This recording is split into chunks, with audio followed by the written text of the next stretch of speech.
Assalamualaikum warahmatullahi wabarakatuh. Sampurasun Renjang Satu semuanya. Selamat pagi dan juga selamat berjumpa kembali tentunya dengan Radio 1 FM dalam program khusus yaitu Satu dalam Pendidikan. Melalui 107,8 Radio 1 FM, informasi sehat, cerdas, bermedia. Radio 1 FM Kembet Urang Balarea.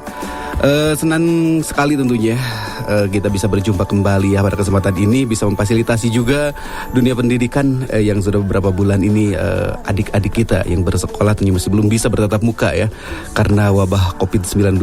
Kali ini tentunya Sekolah Menengah Kejuruan SMK Negeri 1 Cisarua Kabupaten Bandung Barat akan menyampaikan program luringnya melalui Radio 1 FM Bandung Barat. Siaran ini juga dapat disaksikan atau disimak di live streaming http /radionet 1 dan juga atau di YouTube channelnya 1 channel ya. Dan juga buat adik-adik yang tertinggal untuk mendengarkan langsung siaran ini, nanti bisa membuka YouTube channel di 1 channel dan mencari pelajaran yang belum disimak oleh adik-adik ya. Dan juga tentunya semoga di kesempatan pagi hari ini kabar semuanya yang 1, begitupun kabar adik-adik kita yang berada di SMK Negeri 1 Cisarua dalam keadaan baik, sehat walafiat ya.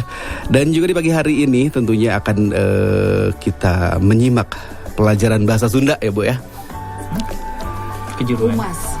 Humas ya. Oke, humas ya yang akan disampaikan oleh Ibu Tina dengan Bapak Asep. Bapak Asep ya. Oke, dan juga tentunya buat adik-adik di rumah ya, dan juga buat Renjang Satu semuanya juga yang menyimak Radio 1 FM-nya, mari kita dengarkan pelajaran yang akan disampaikan atau luring yang akan disampaikan oleh Ibu dan Bapak guru terhormat. Silakan Ibu. Baik. Bismillahirrahmanirrahim. Assalamualaikum warahmatullahi wabarakatuh. Assalamualaikum Pak Asep, gimana kabarnya? Sehat? Alhamdulillah Ibu. Sampurasun. Rampes. Alhamdulillah rencang 1 hatur nuhun oge ka Akang nutos masihan kesempatan kanggo ngadugikeun materi pelajaran dinten ayeuna. Perkawis pelajaran nu bade didugikeun dinten ayeuna humas dan keprotokolan. Masih di sarangan di Nagalura 107,8 FM Radio 1 Radio Nakamemet Balarea dipancarkeun ti Jalan Kolonel Masturi 361. Insya Allah 2 jam kapayun bakal disarangan ku sim kuring. Ibu Tina tiasa oge dipanggil Teh Mer, biasa dipanggil Teh Mer. Sareng abdi direncangan ku Pak Asep anu kasep pisan. Alhamdulillah. Guru favorit ngurang kali ya Kang. Aduh favorit pisan. Sabar pisan jalmina. Dina acara BDR online bersama SMKN 1 Cisarua. Acarana namina pangitan 1 dalam pendidikan tadinya Kang ya. Mugia rencangan 1 sadayana utamina siswa-siswi SMK 1 Cisarua di mana we ayana tiasa nyimak ieu acara. Harapan Ibu sareng Bapak mudah-mudahan sadayana aya dina kaayaan sehat walafiat, tur salawasna aya dina panangtayungan Allah Subhanahu wa taala. Amin amin ya Allah. Amin. Nanging hapunten kanggo pihak Radio 1 kanggo salajengna panginten pengantar materi pelajaran bade didugikeun nganggo bahasa nasional bahasa Indonesia Kang ya. Margi aya hal-hal nu memang sesah pami didugikeun nganggo bahasa Sunda gitu. Rencang 1 oge tiasa nyimak ngupingkeun materi ayeuna nanti. Mohon saliantina mengirim pertanyaan nih ya. Mohon. Di mana live streamingnya tadi Pak Asep di live streamingnya di /radio.net /satunya tuh hu bahasa ejaan Sunda yang kepungkur gitu. Seperti itu. Aya deui anu bade didugikeun Pak Asep kanggo streamingna sadayana kitu? Iya, pada kesempatan kali ini di BDR online SMK Negeri 1 Cisarua ini sebuah kesempatan yang luar biasa dan sangat membanggakan kami bisa hadir di sini. Tentu ini tidak bisa terlaksana itu tanpa bantuan dari pihak kepala sekolah kita, Ibu ya, Paule Sulaiman, dan juga mungkin apalagi Radio 1 dan kemungkinan itu bukan kemungkinan ya, ketua komite kita Bu kebetulan adalah Pak Haji Dadang. Hatur nuhun kepada Haji Dadang atas kesempatannya kita bisa mengisi pembelajaran online ini sebagai bentuk, kalau dalam kamus manajemen itu kita diferensiasi Ibu ya. Dan pembelajaran gitu kan biasanya kita belajar di classroom, WA, IG Live.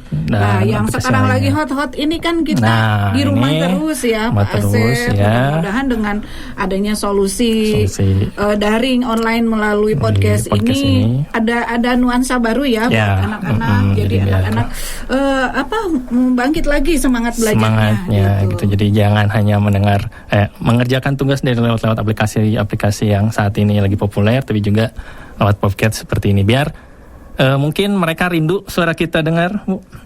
Ya sepertinya gitu ya Pak Asep ya. Kalau di kelas kan kita merdu sekali suaranya. Jadi anak-anak luar biasa. Iya, mudah-mudahan pertemuan dengan podcast ini bisa menghapus kerinduan mereka. Nah, ya kan kalau pakai aplikasi kan kadang cuma sekedar tulisan chat dan sebagainya. Kalau ini kan ini kan suara kita langsung bisa mengena di hati mereka gitu. Amin, mudah-mudahan ya. Semangat ya anak-anakku.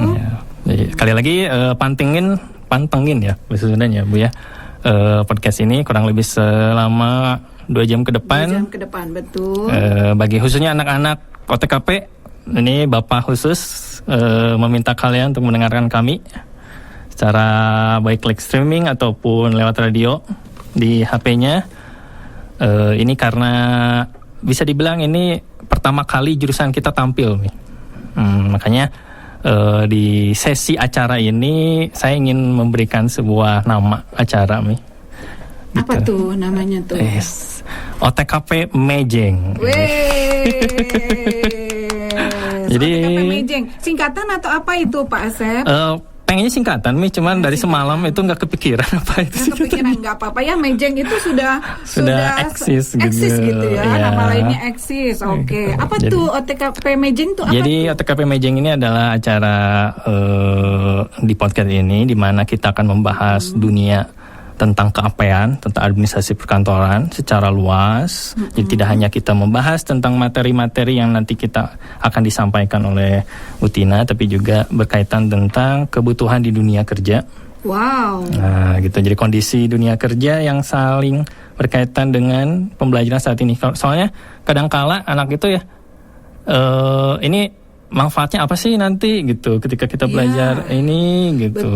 Betul. Terus skill yang dibutuhkan tuh seperti apa gitu dunia kerja, apakah memang ada links and match dan lain sebagainya gitu, terutama dalam hal mungkin saja bisa diterapkan di dunia kehidupan sehari-hari mereka. Iya, nah itu juga Pak Asep ya, yang materi yang akan kita sampaikan hari ini kaitannya dengan pelajaran humas. Kita hari ini mengangkat tema peluang karir di bidang kehumasan.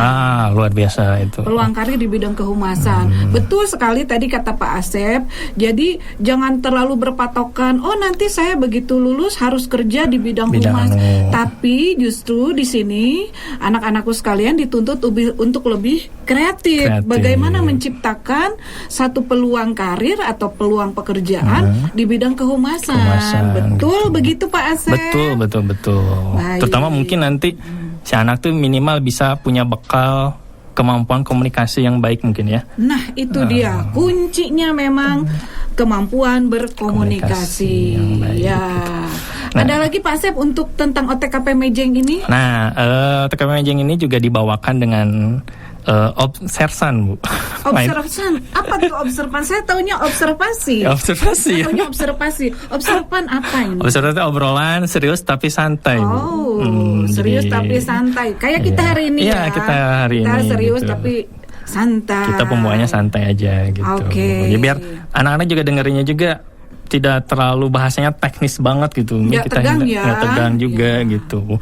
Paling ada hal yang bisa mereka ambil pelajaran dari acara kita kali ini gitu. Baik Pak Asep. Anak-anakku yang rencang sahatuhu, siswa-siswi SMKN 1 Cisarua KBB yang sangat kami banggakan.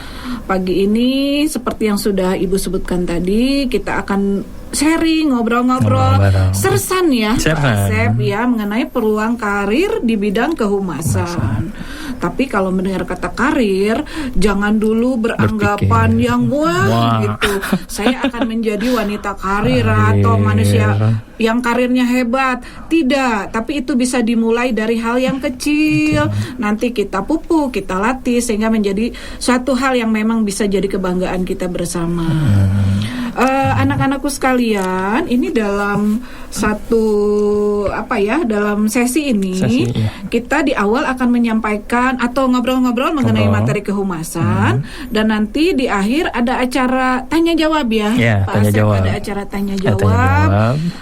Bagi anak-anakku yang ingin mengajukan pertanyaan sekaitan dengan materi yang kita sampaikan hari ini bisa disampaikan melalui WhatsApp di nomor berapa Pak Asep? 0895 1100 10784 ya. Baik, bisa saya ulang ya Pak Asep.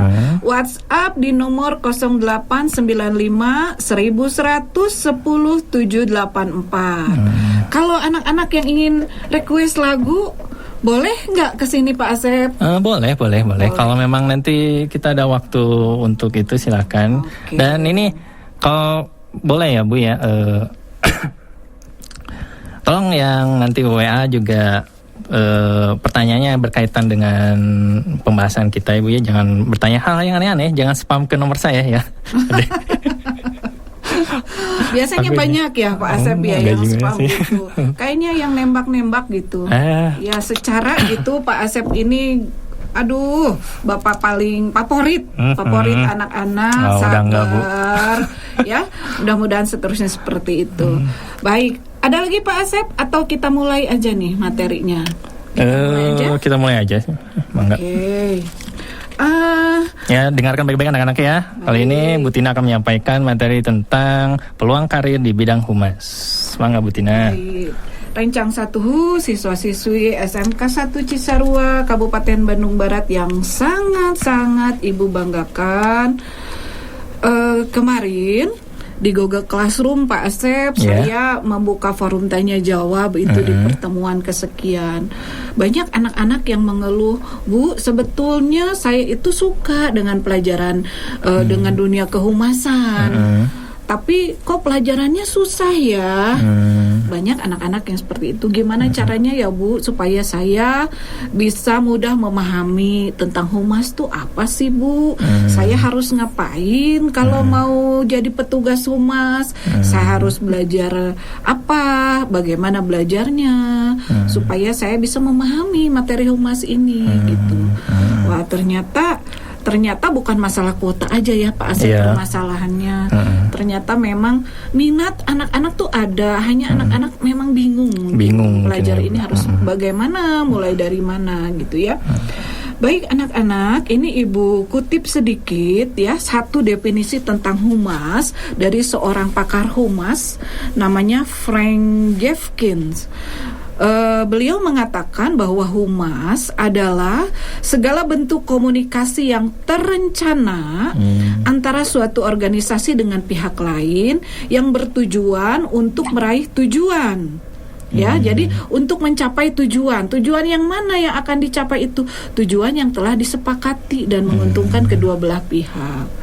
Nah, kalau dari definisi itu, ini baru kelihatan apa itu humas ya. Nah, berarti kalau kalian nanti punya minat sebagai petugas humas, kalian harus memahami dulu humas itu apa. Oh, berarti seorang petugas humas ini harus bisa menguasai hal-hal yang dirumuskan dalam definisi ini. Pertama disebutkan bahwa humas adalah segala bentuk komunikasi yang terencana. Berarti betul tadi yang kata Pak Asep bilang bahwa harus memiliki kemampuan untuk berkomunikasi. Betul. Bu, da abi mah di sakola oge cicingeun Bu, abi mah pendiam.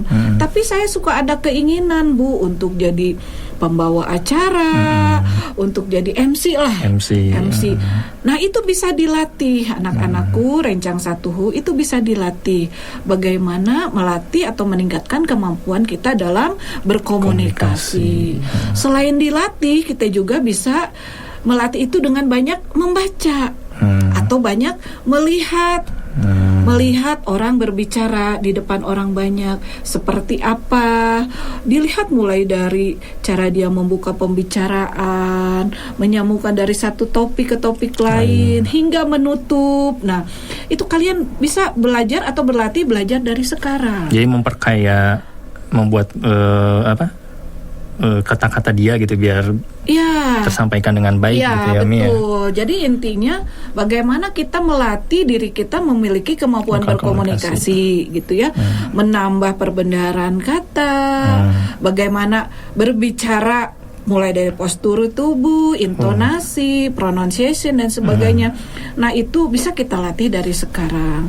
Tapi ingat loh Pak Asep, komunikasi bukan lisan aja. Tertulis juga harus bisa ya. Nah, beberapa saat terakhir ini kan pemerintah menggalakkan kegiatan literasi ya. Maksudnya itu salah satu tujuannya adalah melatih atau membiasakan anak-anakku ini untuk biasa membaca atau biasa menulis gitu. Nah, ini juga salah satu bentuk mengasah bagaimana meningkatkan kemampuan komunikasi kita ya. Tapi disebutkan lagi ini tadi oleh si Frank Jeffkin, saya nggak tahu ya si Frank Jeffkin ini kayak gimana ya, tuanya seperti apa, apakah berewosan atau gimana Pak Asep ya. Disebutkan oleh dirinya bahwa komunikasi ini terencana. Berarti sudah tersusun rapi ya, Bu? Tersusun rapi. Jadi nanti kalau kalian bergerak di bidang humas atau jadi petugas humas, itu bentuk komunikasi yang akan dilakukan baik secara lisan ataupun tertulis itu sudah diprogramkan. Jadi ada program komunikasi. Bu, bagaimana ini membuat program komunikasi? Kalau saya kan biasanya ngobrol-ngobrol aja dengan teman. Sebetulnya itu kecerewetan kalian di kelas itu jadi modal utama ya. Betul. Modal utama daripada jejerewetan tepugunya atau gibah gitu ya. Kenapa tidak? Why not gitu ya? Kita latih untuk hal-hal yang positif, diarahkan untuk hal yang positif ya. Jadi sebenarnya sih Mi, ini tuh nggak jauh dari kehidupan sehari-hari mereka sih. Betul, gitu. Jadi kan kadang-kala anak-anak juga mungkin yang ikut organisasi, baik itu di ekstrakurikuler maupun di OSIS atau mungkin kepanitiaan, pasti kan ada bidang humasnya tuh. Mereka tuh gitu. Nah, ini yang barusan dikatakan oleh Pak Asep, belajar berorganisasi ya, di OSIS, di kepanitiaan dan sebagainya. Itu merupakan salah satu langkah awal yang tepat sekali anak-anakku untuk melatih kemampuan berkomunikasi ya. Hanya kalau dalam humas ini komunikasinya tadi sudah disebutkan bahwa terencana untuk kepentingan suatu organisasi. Tapi kalau kita bicara komunikasi pasti ada yang namanya komunikan atau lawan bicara kita ya.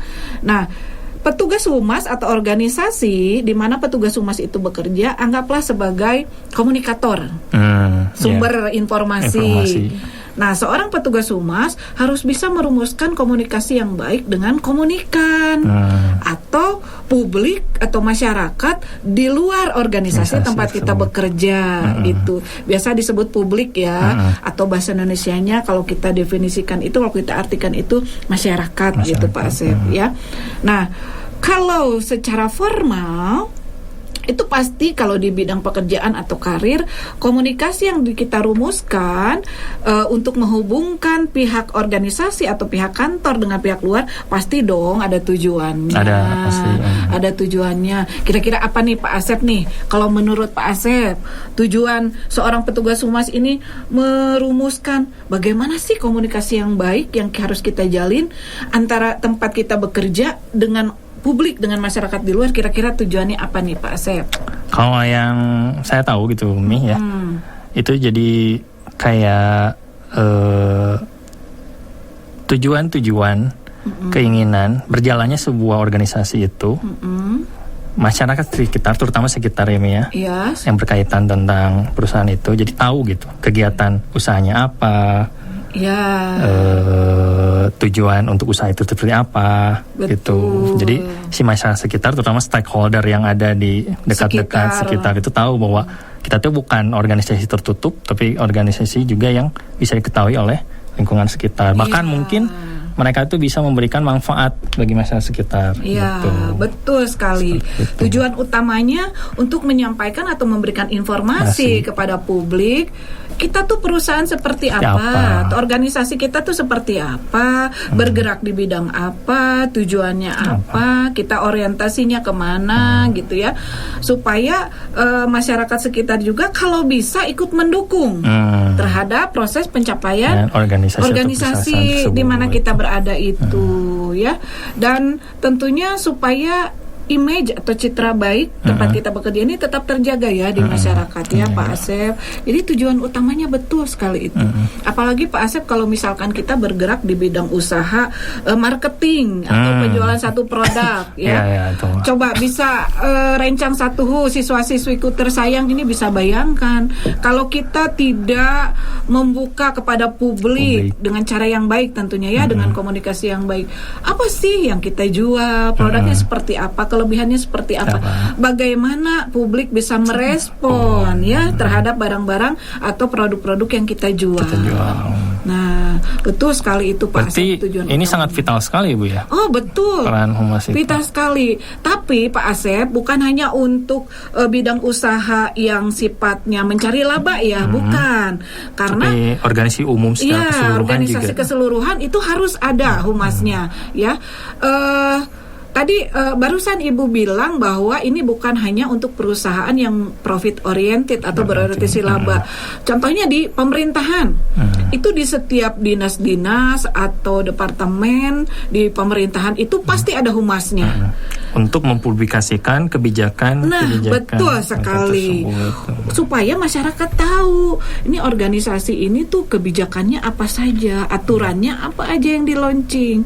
Kalau misalkan publik melanggar kebijakan yang disampaikan oleh dinas tersebut, apa sanksinya bagi publik dan solusinya kalau ada masalah harus seperti apa. Nah itu jadi tidak melulu tentang mencari keuntungan atau mencari laba, tapi untuk organisasi-organisasi yang tidak berorientasi laba, bukan profit oriented, itu biasanya untuk mensosialisasikan kebijakan organisasinya itu apa sih gitu ya, kebijakan yang diluncurkan gitu. Saya jadi ini kepikiran gitu ya.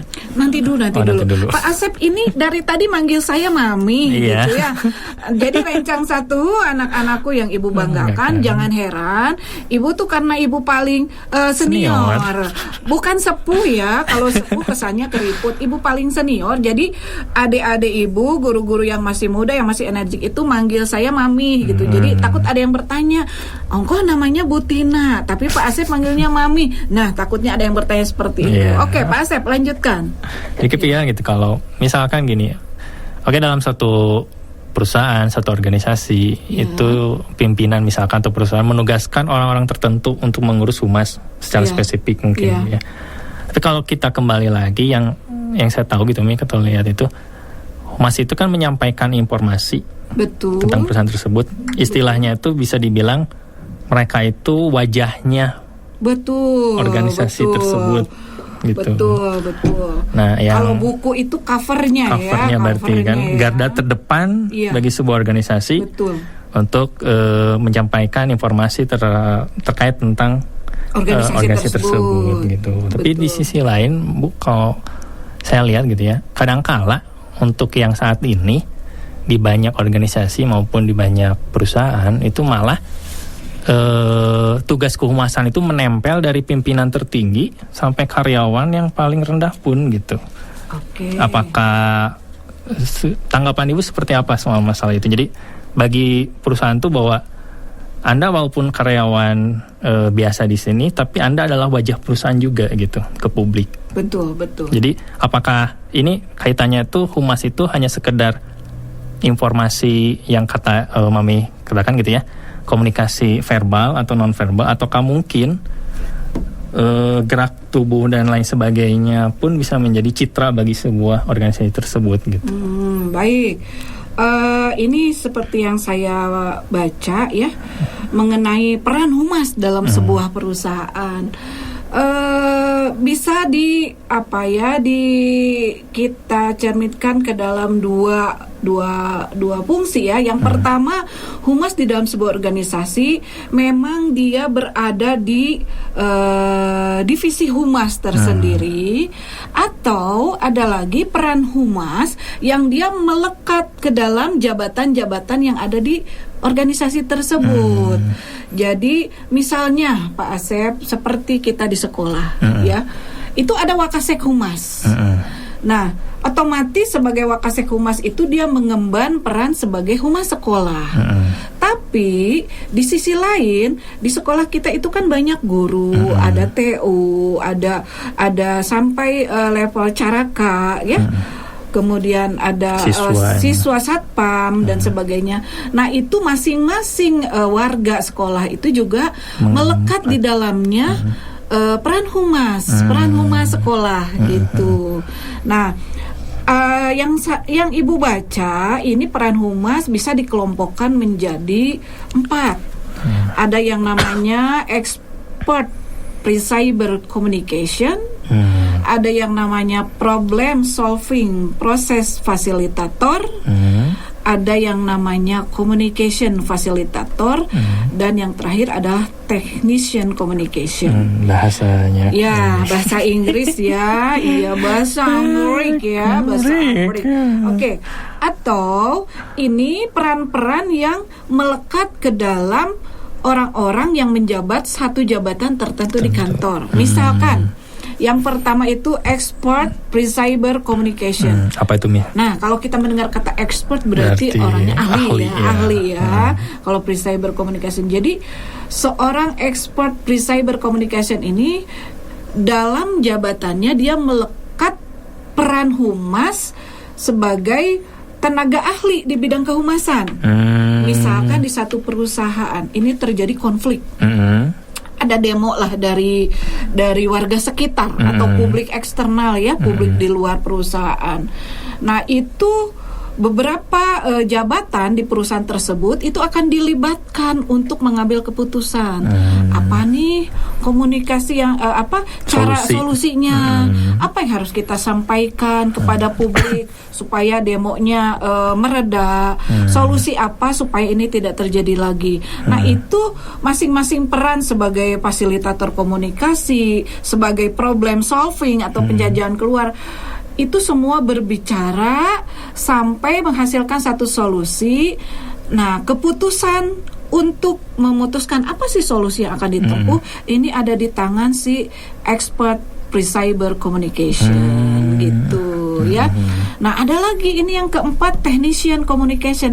Ini lebih cenderung seorang petugas humas ini ke teknik berkomunikasinya gitu ya. Atau yang paling simpel contohnya, kalau nanti Rencang 1 siswa-siswiku tersayang menjadi petugas resepsionis, yang di depan itu, yang di depan itu, yang di front office, itu dia langsung secara teknik berkomunikasi dengan publik. Nah, berarti di sini dia membawa peran sebagai technician communication gitu.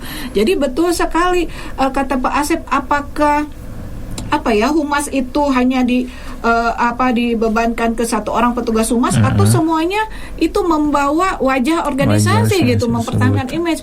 Betul, kedua-duanya betul Pak Asep ya. Jadi ada satu divisi yang memang disebut memang sebagai divisi humas, khusus untuk humas gitu. Nah, di situ nanti dia merumuskan program-program komunikasi, jalur komunikasinya seperti apa, medianya seperti apa yang akan kita pakai untuk menyampaikan komunikasi tersebut. Ada juga peran humas yang memang melekat ke setiap bagian atau divisi yang ada di organisasi tersebut ya. Jadi jangan jauh-jauh lah sekolah kita aja ya. Sok anak-anakku Rencang 1 kalau misalkan anak-anak nih sebagai warga SMKN 1 Cisarua, kalian rambutnya gondrong, dicat, diombre, berjalan-jalan di publik umum gitu ya. Orang melihatnya tuh Orang melihatnya, wah, budak Cisarua. Budak Cisarua ya. Padahal tidak semua begitu. Tidak semua. Nah, kadang Jadi orang itu kadang ngelihatnya tuh bukan nama ya Mi ya, bukan personal, tapi bukan personal. organisasi yang melekat. Organisasi yang ada di pundak siswa tersebut gitu. Sama kita juga Pak Asep ya.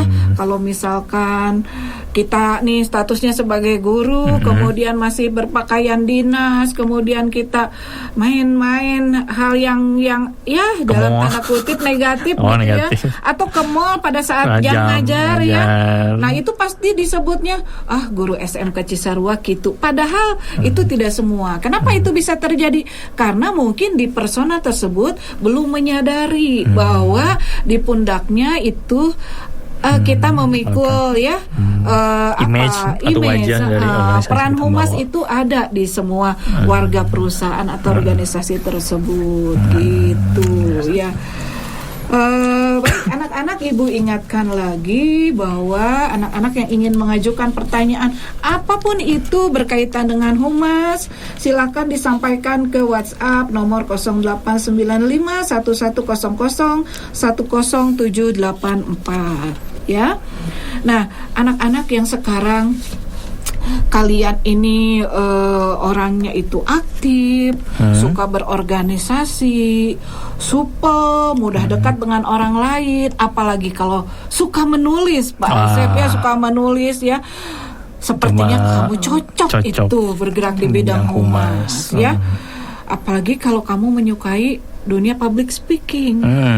Bu, saya mah tidak mengerti public speaking teh apa. Yang saya tahu, saya itu suka menjadi MC Bu di acara nikahan misalkan. Nah itu modal ya Pak Asep modal ya. Banget itu. Modal itu. Tidak setiap orang bisa tampil di muka umum, apalagi ketika dia mau menyampaikan sesuatu yang dia inginkan atau mendelivery istilahnya gitu ya. Iya. Apa yang di dalam otaknya untuk keluar gitu, itu sangat sulit sekali. Apalagi pemilihan kata dan lain sebagainya, apalagi ini di depan orang banyak dan berbagai tipe yang beda kalangan dan lain sebagainya. Wah itu luar biasa. Betul. Saya sendiri aja masih kira ini. Nah jadi anak-anak yang sekarang kalian kalau suatu saat merenung gitu ya, saya suka nih dunia seperti ini. Kamu orangnya supel, aktif, suka berorganisasi, suka menulis, dan punya keberanian, kepercayaan diri berbicara di hadapan orang banyak. Nah, itu satu modal yang sangat besar, bisa kalian latih. Bagaimana kedepannya dikembangkan. Biarpun misalkan kalian nanti tidak bekerja di bidang humas, tapi minimal kemampuan kalian di bidang humas itu bisa menunjang karir kalian. Ya. Dan mungkin bisa bermanfaat juga di masyarakat. Iya, selain di masyarakat, di kantor tempat bekerja juga bisa menunjang karir. Jadikan itu sebagai nilai tambah ya, nilai tambah kalian. Walaupun kalian nanti tidak bekerja sebagai petugas humas, tapi kalau kalian punya kemampuan di bidang humas ya, insya Allah itu bisa menjadi nilai tambah untuk peningkatan karir kalian di masa depan ya. Ya, kita balik lagi para pendengar Sobat Rencang Satu. Pendak deui sareng Ibu Mer sareng Pak Asep nu Asep ya. Ya, tadi saya mau menjelaskan apa ya tadi? Oh ini ya peluang karir ya, peluang karir ya. Tapi sebelumnya, Pak Asep sudah kayaknya udah nggak tahan ini nih mau getek mau nanya dari tadi. Iya dong. Sok narasi lama nggak? Ya, dari penjelasan penjelasan Mami dari awal sampai akhir. Dan beberapa hal yang nanti tadi disampaikan, terbesit di mungkin inti dari humas itu kan komunikasi ya Mi ya. Betul. Nah jadi bukan benarkah gitu, keberhasilan seorang humas, seseorang yang diamanahi oleh organisasi untuk menjadi seorang humas adalah bagaimana cara dia menyampaikan informasi yang dia sampaikan ke pihak-pihak yang memang berkaitan dengan organisasi tersebut, sehingga apa yang dimaksudkan oleh organisasi tersebut tersampaikan dengan baik gitu. Jadi tidak ada maksud tujuan tuh bisa dipahami oleh si komunikan gitu, atau pihak-pihak yang memang menjadi publik gitu dari humas tersebut. Apakah memang seperti itu, gimana tuh? Baik, Sebetulnya ada beberapa indikator ya, indikator tercapai tidaknya peran seorang humas ya, Pak Asep. Yang pertama betul, apakah petugas humas atau humas di satu organisasi tersebut bisa menyampaikan apa yang dimaksud oleh organisasi tersebut dengan baik kepada publik gitu. Betul sekali. Itu salah satu indikator ketercapaian. Tapi sebetulnya ada indikator lain. Apa itu? Yaitu feedback atau umpan balik dari publik tersebut kepada organisasi. Ya. Bagus misalkan kita sudah bisa menyampaikan apa yang digariskan oleh organisasi. Sampaikan ini melalui media ini, cara seperti ini sampai publik mengerti. Oke, itu betul. Tapi ada indikator lain, itu belum sepenuhnya dikatakan berhasil. Kalau indikator yang satu ini tidak terpenuhi, apa? Umpan balik atau feedback atau respon dari si publik itu seperti apa gitu ya. Contoh kecilnya saja Pak Asep, kita di kelas nih Pak Asep ya. Misalkan Ibu atau Pak Asep ingin menyampaikan satu materi. Ini anak-anak materinya ini nanti kalau kalian supaya paham harus dilatih ya di rumah gitu. Kalian pelajari ini, rumuskan apa yang kalian belum bisa, nanti tanyakan ke ibu. Tapi anak-anak ngerti Pak, ngerti Bu. Tapi anak-anak tidak merespon dengan baik, tidur, rebahan di rumah. Nah itu kan berarti belum dikatakan berhasil gitu. Jadi yang lebih tinggi lagi tingkatannya untuk menilai keberhasilan suatu kerja suatu humas adalah feedback atau umpan balik dari publik itu. Merespon nggak atas keinginan organisasi, merespon dengan baik tidak atas informasi yang kita sampaikan gitu. Jadi begitu mungkin ya Pak Asep ya. Atau nanti kita cari lagi lah tambahan materi ya Pak Asep ya, supaya kita lebih kaya lagi nih kita wawasannya. Untuk sementara mungkin itu saja ya. Baik anak-anak, kemarin sore Ibu searching di Google, ternyata dengan kemampuan kita di bidang kehumasan ini banyak sekali peluang-peluang karir yang bisa kita raih di masa depan gitu ya. Ini ada banyak sekali yang Ibu dapat nih dari Google. Tapi kalau Ibu kelompokkan, ini memang ada beberapa prospek kerja yang harus ditunjang lagi ke depannya dengan kuliah lagi gitu. Dengan kuliah lagi Pak Asep ya. Ini beberapa di antaranya adalah sebagai spesialis di bidang humas. Yang kedua sebagai PR baik di pemerintahan ataupun di perusahaan swasta. Sebagai dosen atau guru pengajar komunikasi. Sebagai wartawan, sebagai manajer pemasaran. Nah tadi seperti yang kita sebutkan di awal ya, sebagai manajer pemasaran itu kalau tidak punya kemampuan komunikasi yang baik itu mau gimana laku ya Pak Asep ya produk yang kita tawarkan ya. Bagaimana bisa menarik publik untuk membeli atau berminat terhadap produk kita gitu. Itu pasti untuk manajer pemasaran. Kemudian manajer di layanan sosial, sebagai penyiar televisi atau pembawa acara atau presenter atau bergerak di dunia broadcast lah, seperti sekarang ini ya. Nah, kita juga ini masih belajar ya Pak Asep ya, belajar bagaimana berkomunikasi di dunia apa ya broadcast seperti ini ya. Kemudian sebagai pengarah acara, manajer di di aplikasi-aplikasi sosmed, bekerja di media baik media cetak ataupun media online gitu ya. Nah kemudian ini saya tertarik nih, boleh nggak? Iya, yang mana nih Pak Asep? Kan sekarang udah jadi guru Pak Asep. Mau pindah ini ya, mau pindah profesi Pak enggak Asep. Sih. Iya. Yang mana Pak Asep yang tertarik? Mungkin ini juga dialami oleh anak-anak kita yang sudah alumni. Mungkin ketika mereka mencari pekerjaan itu kadang mungkin lewat koran-koran ini ya. Iya. Ada kata-kata marketing eksekutif. Marketing eksekutif. Iya, kata-katanya bagus itu teh. Bagus. Judulnya ya, dibutuhkan, keren. Kata-kata marketing eksekutif. Apalagi ada kata-kata marketing eksekutif. Eksekutif lagi ya, betul. Dan kalau saya dulu pernah tertarik bahkan ya, jadi marketing eksekutif nih, kita jadi marketing eksekutif. Keren ya kalau mendengar kata eksekutif gitu ya. Udah sekelas level top udah gitu ya. Pada kenyataannya ternyata malah jadi sales marketing gitu. Apakah ini juga istilahnya gimmick mungkin ya Mia? di perusahaan-perusahaan itu ini? Salah satu trik ya, trik dari perusahaan-perusahaan yang ingin merekrut karyawan gitu ya. Nah, sebetulnya pekerjaan sebagai sales marketing juga tidak jelek ya, jelek ya. Hanya mungkin resikonya itu atau kemampuan kalian itu harus dipertimbangkan lagi dari awal.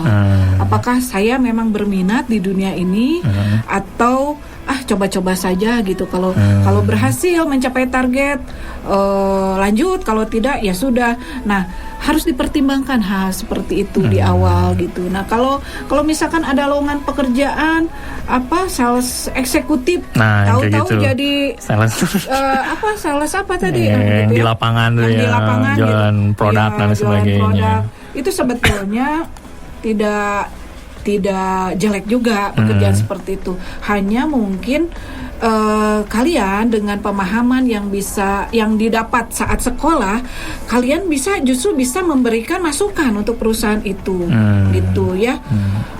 Nah, seorang petugas humas itu kan salah satu syaratnya itu harus kreatif. Nah, justru kalian berikan masukan kepada perusahaan, Pak atau Bu, bagaimana kalau sekarang kita penjualannya kita manfaatkan teknologi, gitu. Jadi kita tidak usah door to door gitu. Nah, sebetulnya untuk menjadi tenaga sales marketing itu juga kan tidak melulu harus kita jalan dari satu pintu ke pintu gitu ya. Itu dengan cara yang konvensional seperti itu sekarang sudah jarang ya, jarang. Nah, sekarang kan kita sampai ke pelosok pun handphone sudah di tangan hampir semua orang. Why not gitu ya? Why not? Kenapa kita tidak coba usulkan udahlah sekarang marketingnya melalui jalur online aja gitu. Justru kan itulah kenapa seorang petugas humas itu harus kreatif di situ justru. Nah, mungkin dengan masukan kalian kepada pihak organisasi seperti itu akan menjadi nilai plus bagi perusahaan untuk menempatkan kalian di posisi yang lebih bagus lagi gitu ya. Nah, jadi saya kemarin juga mendengar satu tampilan streaming di YouTube gitu ya. Tentang apa itu? Tentang 6 cara menjadi insan humas yang baik. 6 cara menjadi insan humas yang baik. Pertama itu harus kreatif. Nah, jadi harus bisa berpikir out of the box seperti tadi gitu ya. Berpikir kreatif itu dalam menyampaikan informasi, kemudian menyiapkan medianya, mencari solusi juga gitu ya. Nah, itu harus berpikir kreatif seperti tadilah contohnya Pak Asep gitu ya. Nah, yang kedua harus up to date.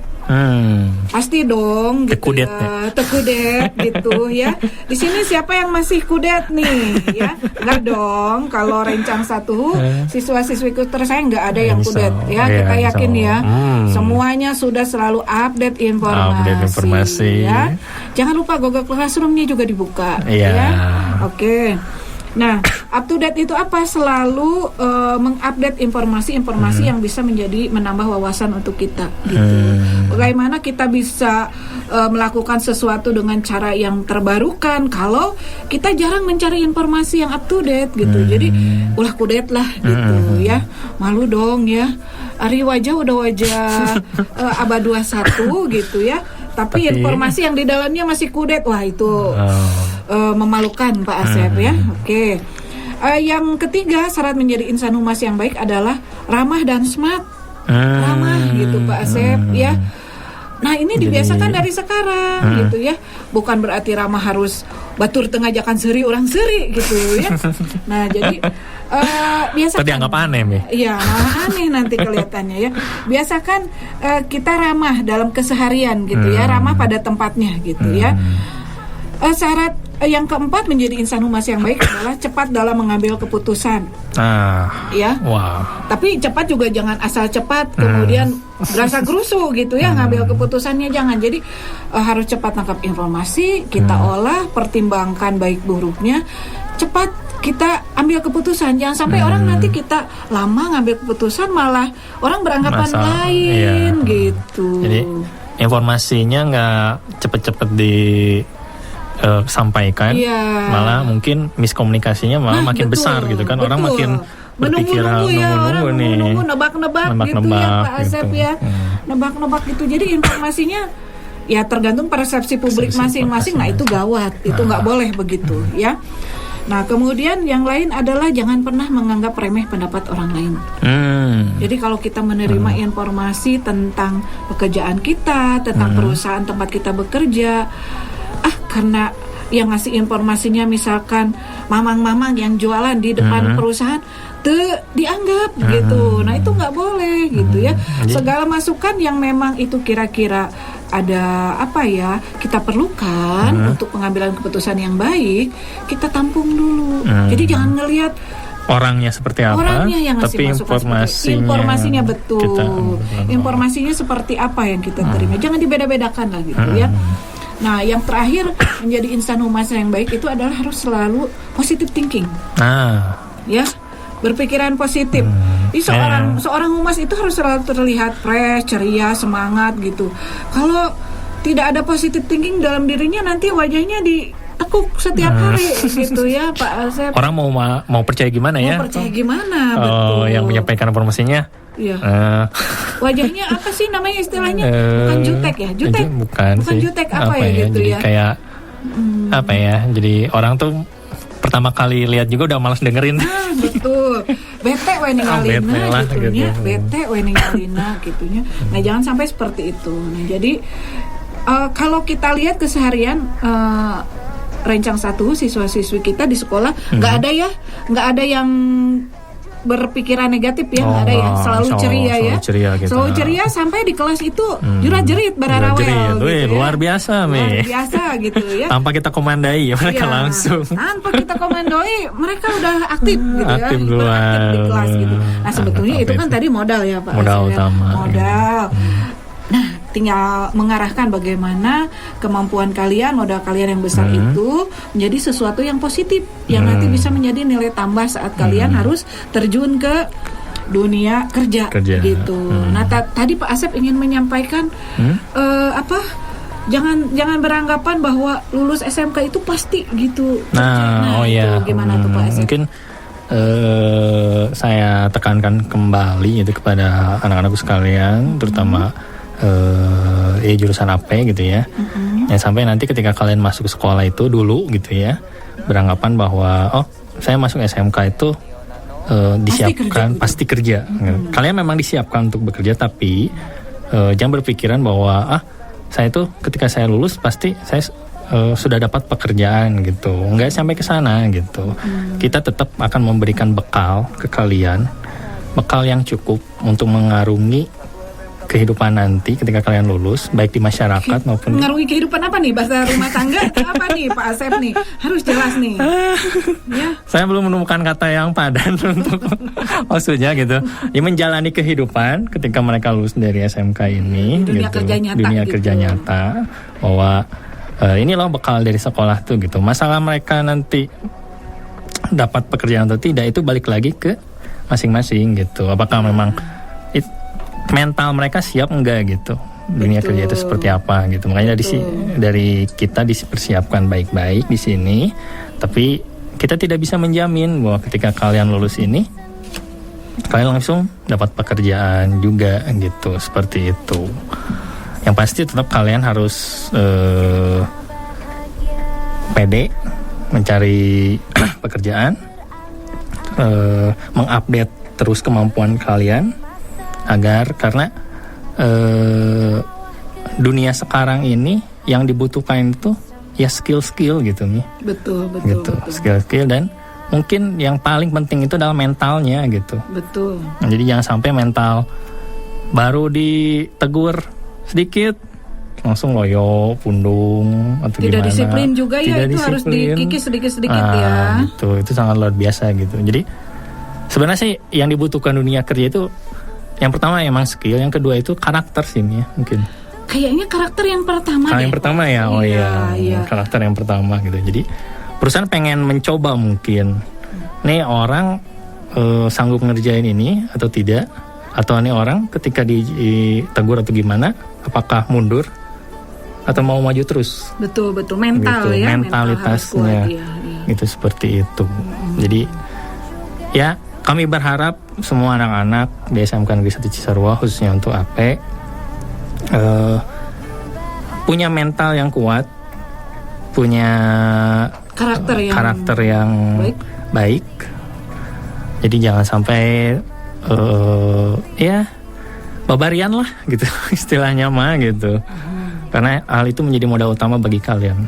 Soal masalah skill, kita akan usahakan sebaik mungkin memberi bekal ke kalian, sekalipun mungkin tidak maksimal atau sedikit, tapi itu bisa menjadikan kalian menjalani kehidupan selanjutnya gitu. Seperti itu, Mi. Iya, baik. Mungkin ini sedikit pengalaman aja ya Pak Asep ya. Nah, sedikit pengalaman saat Ibu dulu pernah datang ke beberapa perusahaan mengajukan siswa-siswi untuk ikut rekrutmen di perusahaan tersebut ya. Itu apa jawaban yang disampaikan dari perusahaan itu mencengangkan sekali dan memang masuk ke dasar hati saya Pak Asep gitu ya. Apa tuh, Mi? Iya, ternyata mereka itu yang mereka cari itu bukan yang pinter, bukan yang IQ-nya tinggi, tapi yang mereka cari pertama itu adalah karakter. Bu Tina, kami tidak menginginkan anak yang selalu ranking 1, IQ-nya tinggi, pinter, tapi kami ingin anak yang memiliki karakter yang bagus. Yang seperti apa karakter yang diinginkan oleh banyak perusahaan di luar sana? Yang pertama adalah karakter disiplin. Disiplin.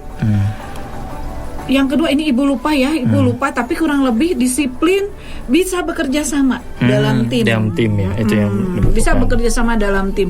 Itu yang selalu Ibu ingat gitu ya, saat Ibu berhadapan langsung dengan pihak organisasi atau perusahaan di luar sana di dunia kerja.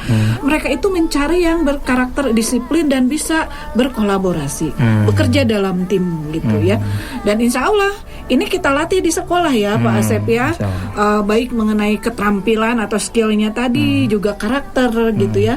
Nah, jadi kalau guru di kelas itu meminta kalian berkolaborasi dalam kerja kelompok, itu sebetulnya kita dalam rangka melatih ya, mewujudkan karakter itu ya, supaya anak bisa berkolaborasi. Kadang-kadang kan anak-anak tuh kayak apa ya, mereka udah punya temannya masing-masing dengan geng dan sebagainya. Padahal kita bergeng gitu. Kita mengkelompokkan tuh mengacak-acak gitu biar mereka tuh bisa mengenal orang lain, tidak hanya sekedar teman dekatnya aja. Dan biar bisa berkolaborasi dengan siapa saja Pak Asep ya. Gitu. Betul. Nah, jadi kadang-kadang kan suka ada kalau kita kelompokkan anak tuh cemberut gitu ya. Bu alim sareng eta, abi mah da sanes rencangan abi. Nah, itu sebetulnya guru itu sayang sama kalian.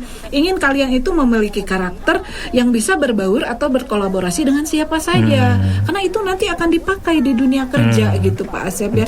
Dan disiplin ini yang paling utama mereka minta itu. Nah, ini juga kan kita latih Pak Asep, minimal setiap hari Senin upacara bendera gitu ya, disiplin. Kemudian untuk kehadirannya setiap hari, disiplin berpakaian juga betul Pak Asep ya. Nah, jadi semua yang kita lakukan di sekolah ini sebetulnya adalah bukti kasih sayang guru-guru, orang tua yang ada di sekolah terhadap Rencang 1 siswa-siswi SMKN 1 Cisarua. Kalau bisa disimpulkan sih mungkin kalau skill itu bisa dilatih. Iya, betul. Tapi kalau karakter itu mungkin bisa, cuman harus dibentuk dari awal. Waktu yang cukup lama gitu. Betul sekali Pak Asep. Nah, itu yang dikatakan oleh pihak perusahaan juga. Kalau skill Bu gampang kita latih 3 bulan 4 bulan anak sudah ahli, katanya seperti itu. Kalau karakter kan tidak bisa kita bentuk. Itu harus prosesnya panjang dari awal. Memang betul sekali ya Pak Asep ya. Nah, jadi anak-anakku sekalian, tadi Pak Asep bilang kalian mungkin di awal masuk sekolah ini berpikiran saya pasti akan bekerja di perusahaan. Kalau saya tidak dapat kerja, sok nyalahkan gitunya. Mana aja nanti SMK langsung kerja. Ternyata enggak. Nah, justru di sini kan kalian itu harus apa ya? bisa menerapkan apa yang kalian dapat di sekolah tadi, baik keahlian ataupun karakter yang dibentuk menjadi sesuatu yang bermakna gitu, bukan hanya bisa menyalahkan. Misalkan, oh iya saya jadi teringat Pak Asep, SMK itu lulusannya itu BMW ya, bekerja, melanjutkan dan berwirausaha. Ya. M-nya itu melanjutkan ya, bukan menikah. Oh, bukan. Boleh nggak menikah Pak Asep? Boleh saja sih boleh sebenarnya. saja ya, kalau mendapatkan jodoh yang soleh ya, dunia akhirat ya. Langsung ke KUA ya. Langsung ke KUA. Jadi bukan dapat ijazah lagi, ijazah gitu ya.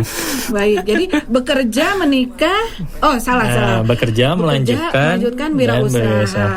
Jadi kalau kalian nanti tidak bisa atau rezekinya tidak ada di dunia kerja, bekerja menjadi seorang pegawai atau karyawan, kalian bisa kalau tidak melanjutkan juga atau kuliah, kalian bisa wirausaha.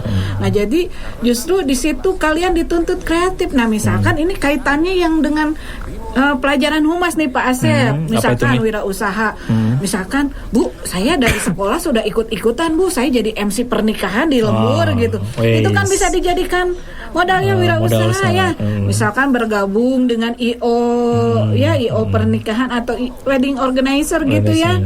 Nah, atau bisa aja mungkin jadi MC independen lah. Iya. Bisa.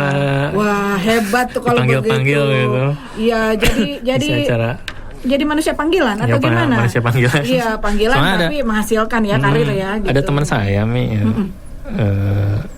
teman SMP gitu baru kemarin teh berketemu lagi gitu. Ya itu tadi pekerjaan CLBK itu. nih, CLBK enggak?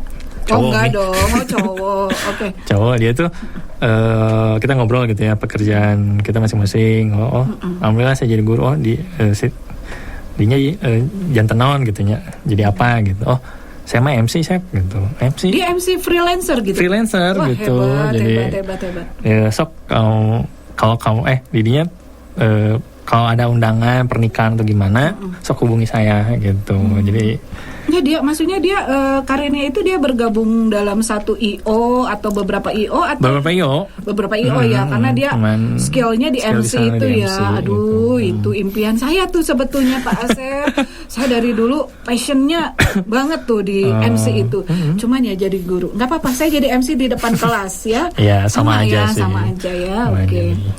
Oke, nah itu anak-anak mungkin kasus-kasus seperti itu bisa menjadi motivasi ya buat rekan-rekan semua. Malah kan freelancer itu kan jadi nggak bisa nentuin waktunya sendiri dia gitu, kadang nggak terlalu kayak kita kan jamnya diatur ya Mia. Iya. Jam kerjanya, kalau dia mah sesuai ada job panggilan dan sehari itu kan cuma berapa jam gitu. Dan itu dia dibayar mahal nih. Iya. Oh iya dong. Rencang 1 siswa-siswiku sekalian, kalian bisa ngintip-ngintip itu di Google. Itu para presenter yang sudah bukan mendunia ya, sudah levelnya sudah minimal regional lah, itu mereka penghasilannya gitu ya. Sudah selevel artis ya. Oh, kita artis bukan Pak Asep? Kita artis ya. Artis bagi siswa kita. Artis yang tidak menjadi artos ya, gitu ya. Gak apa-apa, tapi mungkin bayarannya nanti di akhirat ya. Amin. Pak Asep ya. Baik. Nah ini ada beberapa peluang karir yang bisa kalian tangkap, tapi ini nggak muluk-muluk nih ya, nggak muluk-muluk. Ini ada dikelompokkan menjadi beberapa peluang karir yang bisa ditangkap setelah kalian nanti lulus SMK di bidang kehumasan ya. Nah yang pertama jelas prospek kerja jurusan hubungan masyarakat, dia ada di bidang PR gitu, di bidang public relation. Kalian bisa juga nanti bekerja di bidang media, wartawan contohnya ya. Kemudian juga di bidang kepenulisan lah gitu ya, atau di bidang media online gitu ya. Kemudian juga kemampuan di bidang humas ini kalian bisa nanti. Nah ini kita banget ini. Menjadi tenaga pengajar atau dosen gitu ya. Ternyata memang banyak belajar ini. Ternyata kita memang udah ada di dunia humas, termasuk humas ya Pak Asep ya. Nah yang terakhir ini prospek kerja di bidang humas ini sebagai MC. Master of Ceremony. Nanti Ibu pengen ngebahas sedikit nih tentang bagaimana menjadi MC di acara formal, tapi sedikit aja gitu ya, sedikit aja. Nah, ini untuk Rencang 1 siswa-siswiku SMKN 1 Cisarua yang kebanggaan kita bersama, untuk aturan atau regulasi disebutnya ya di bidang kehumasan. Ini di Indonesia ini banyak sekali undang-undang yang mengatur, banyak sekali, mulai dari regulasi level nasional yang dikeluarkan oleh Menteri Pendayagunaan Aparatur Negara dan Reformasi Birokrasi, sampai regulasi bidang kehumasan di level kabupaten kota. Ini banyak sekali regulasinya yang mengaturnya gitu ya. Hanya satu saja yang mungkin bisa kita jadikan patokan ya, Pak Asep, kenapa saya menyentuh bahasan regulasi atau aturan di bidang kehumasan ini di KD kedua. KD kedua pelajaran kelas 11 ya, OTKP Humas dan Keprotokolan. Ini KD kedua tentang regulasi bidang kehumasan. Jadi aturan-aturan bagaimana mengatur kehumasan di sebuah lembaga pemerintahan ini bisa kalian pelajari, kalian baca, kalian pahami di Peraturan Menteri Pendayagunaan Aparatur Negara dan Reformasi Birokrasi atau disingkat Permenpan RB Republik Indonesia nomor 30 tahun 2011. Ini di dalamnya membahas tentang pedoman umum tata kelola kehumasan di lingkungan instansi pemerintah. Jadi nanti di situ di dalamnya kalian bisa tahu apa sih visi organisasi pemerintah, misinya apa, asas yang harus diterapkan dalam mengelola humas di lembaga pemerintahan itu apa aja gitu ya, karena seorang petugas humas itu nggak bisa bekerja keluar jalur seenaknya. Misalkan saya kan sudah menggunakan, berkomunikasinya sudah baik Bu, sudah menggunakan media yang tepat, tapi tetap ada asas-asas yang harus dipatuhi gitu. Apalagi ini bicara tentang lingkungan instansi pemerintah. Iya, apalagi lingkungan instansi pemerintah, segala sesuatunya diatur dengan kebijakan-kebijakannya, jadi nggak bisa sembarangan gitu ya. Nah pokoknya di Permenpan RB nomor 30 tahun 2011 ini segala sesuatu tentang tata kelola kehumasan di lingkungan instansi pemerintah itu pedomannya ada di situ. Ya, pedomannya ada di situ. Ini diatur secara formal dan ada sanksi juga di situ. Saya lupa ada di beberapa, ada di pasal berapa, ayat berapa. Kalau ada asas-asas tertentu yang dilanggar dan sebagainya gitu ya. Nah, jadi kalian bisa pelajari di situ. Ini banyak sekali regulasi yang mengatur tentang kehumasan ya. Ada Undang-Undang Nomor 25 tahun 2009 tentang pelayanan publik. Nah, ini tadi publik yang sudah disebutkan, publik itu adalah masyarakat atau orang-orang yang ada di sekitar instansi organisasi tersebut ya. Jadi publik itu sebetulnya ada dua Pak Asep, ada publik internal, ada publik eksternal gitu ya. Karena seorang petugas humas itu bekerja bukan hanya menjalin komunikasi dengan pihak luar, tapi juga bagaimana menciptakan keharmonisan di dalam organisasi. Nah, dengan publik internal itu juga harus ada jalur komunikasi yang baik gitu ya. Percuma dong nanti keluar kita bagus tapi di dalamnya ya nggak harmonis gitu ya. Kurang baik lah gitu ya. Kemudian juga ada Undang-Undang Nomor 14 tahun 2008 tentang keterbukaan informasi publik. Ini pasti ditentukan untuk lingkungan pemerintah.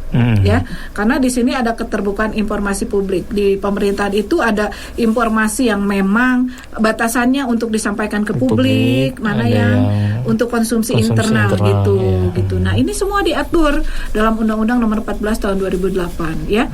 Secara lengkap anak-anakku Rencang 1 siswa-siswi SMKN 1 Cisarua, regulasi bidang kehumasan ini apa saja, itu ada puluhan. Itu sudah Ibu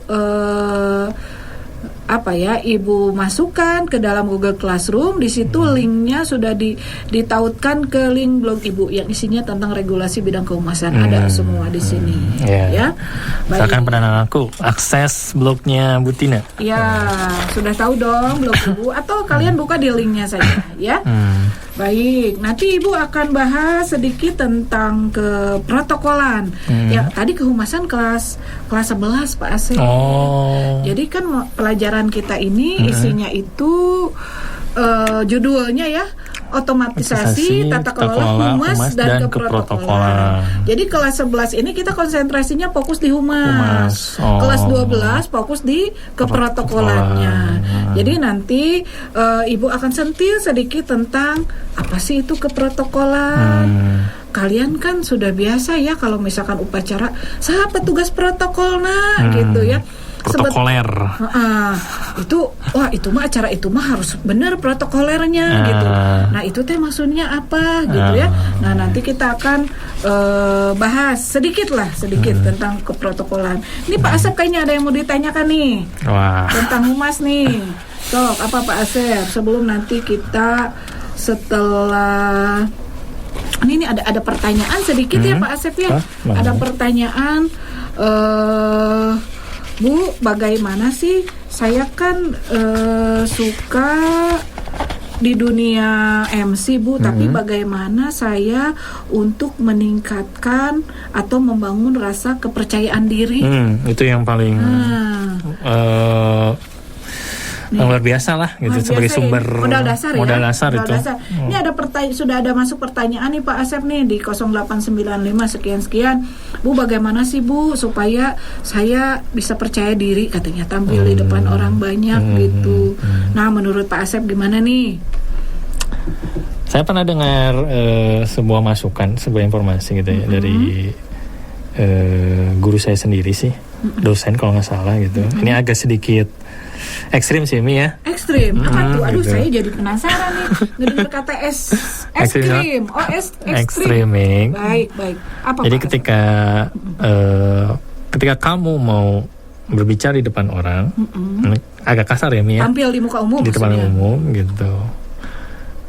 Untuk menimbulkan rasa keberanian itu adalah anggaplah semua orang yang di depan itu tidak tahu. Jadi kamulah yang paling tahu. Oh gitu. Jadi anggaplah yang mereka itu tidak tahu. Jadi saya yang paling tahu gitu. Makanya dengan anggapan seperti itu bisa menimbulkan rasa keberanian untuk kita mau menyampaikan informasi ini gitu. Jadi jangan sampai kita berpikir kan percuma kan Mi kalau misal di depan takut salah nih, takut salah, takut orangnya udah penyakit yang nggak bisa dihilangkan itu takut salah gitu. Jadi gitu. Grogi, kalau udah grogi kan tahu sendiri, blank semuanya gitu ya, nggak ada kita rencana udah mau ngomong ini tiba-tiba ngeblank gitu ya, karena grogi ya. Gitu dan untuk mengatasi itu, dosen saya pernah bilang, apa yang di depan itu nggak tahu, gitu. Apa yang pengen disampaikan, kamulah yang paling tahu.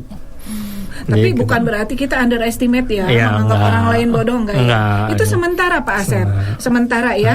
Jadi sementara kita anggap dulu audiens nih yang ada di hadapan kita, mereka nggak tahu gitu. Kita yang paling tahu gitu. Tentang informasi yang akan kita mau sampaikan gitu. Jadi itu sedikit banyak menimbulkan rasa percaya diri bagi kalian gitu ya, anak-anak sekalian, dan bagi Bapak juga waktu itu beritahu.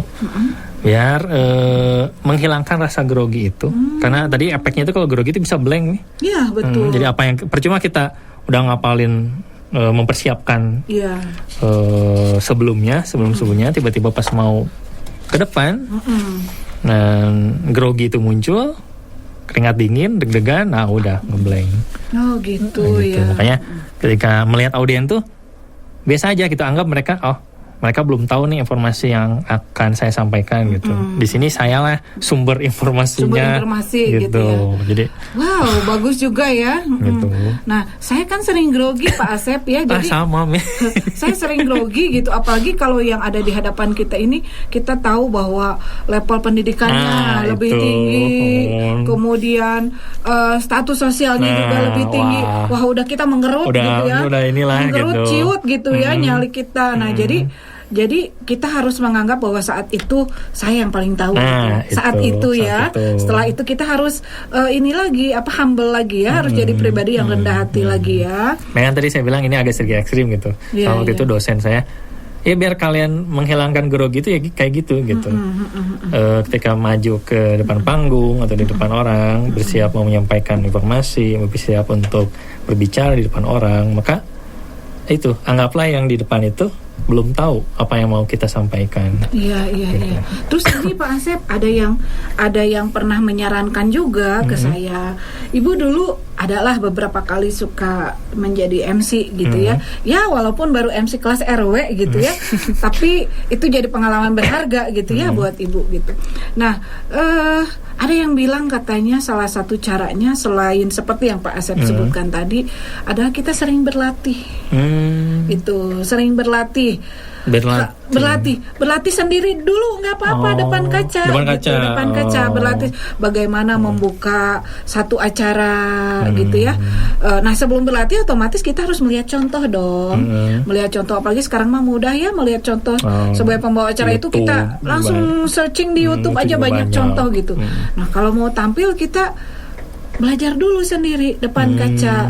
Nah, karena pada saat kita berbicara di muka umum yang diperhatikan oleh audien itu bukan hanya intonasi suara kita, tapi juga gestur ya. Intonasi, pronunciation itu bukan hanya di bahasa Inggris, emang bahasa Inggris sih namanya pronunciation, tapi di bahasa Indonesia juga ada pronunciation, misalkan pelafalan, pengucapan kata. Mau ngomong A tapi keceletot jadi apa gitu, tijalike jadi ngomong apa gitu ya. Nah, jadi harus banyak berlatih, katanya begitu Pak Asep. Biarin nanti ada keluarga yang menertawakan kita, ih si Ganu rada kirang cenah ngomong sendiri gitu ya depan kaca gitu, nggak apa-apa. Ya justru di situ sebagai wahana kita untuk berlatih untuk menjadi lebih fluent, lebih lancar lagi gitu ya. So kadang gini ditemukan ya, bukan ditemukan ini ya. Sedikit kasus gitu ya, terutama ini pas waktu pembelajaran nih di kelas. Iya.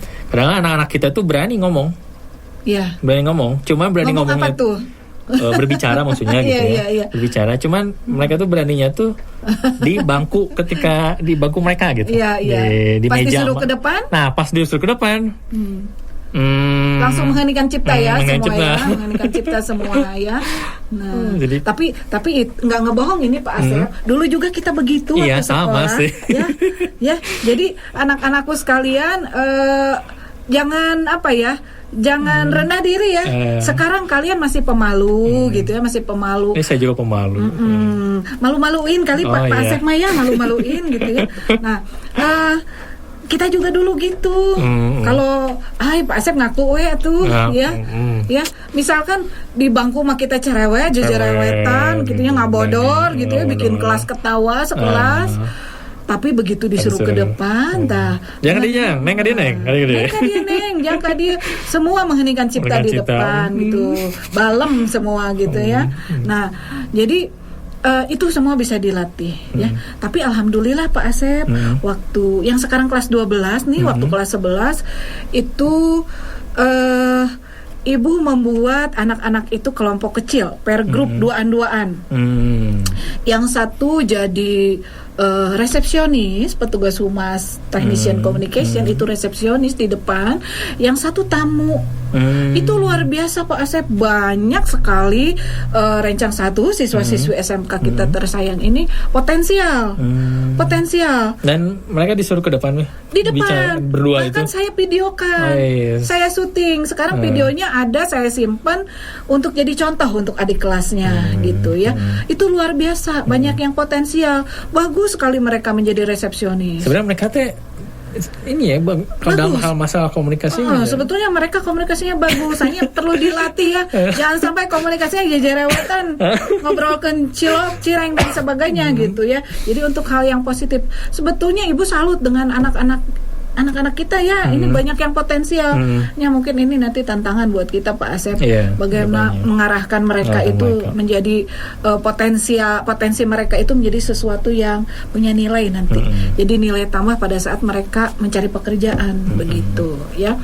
Nah, kemudian juga katanya selain tadi pada saat mau maju ke depan audien, tanamkan di mental kita bahwa kita yang paling tahu. Yang kedua, banyak berlatih.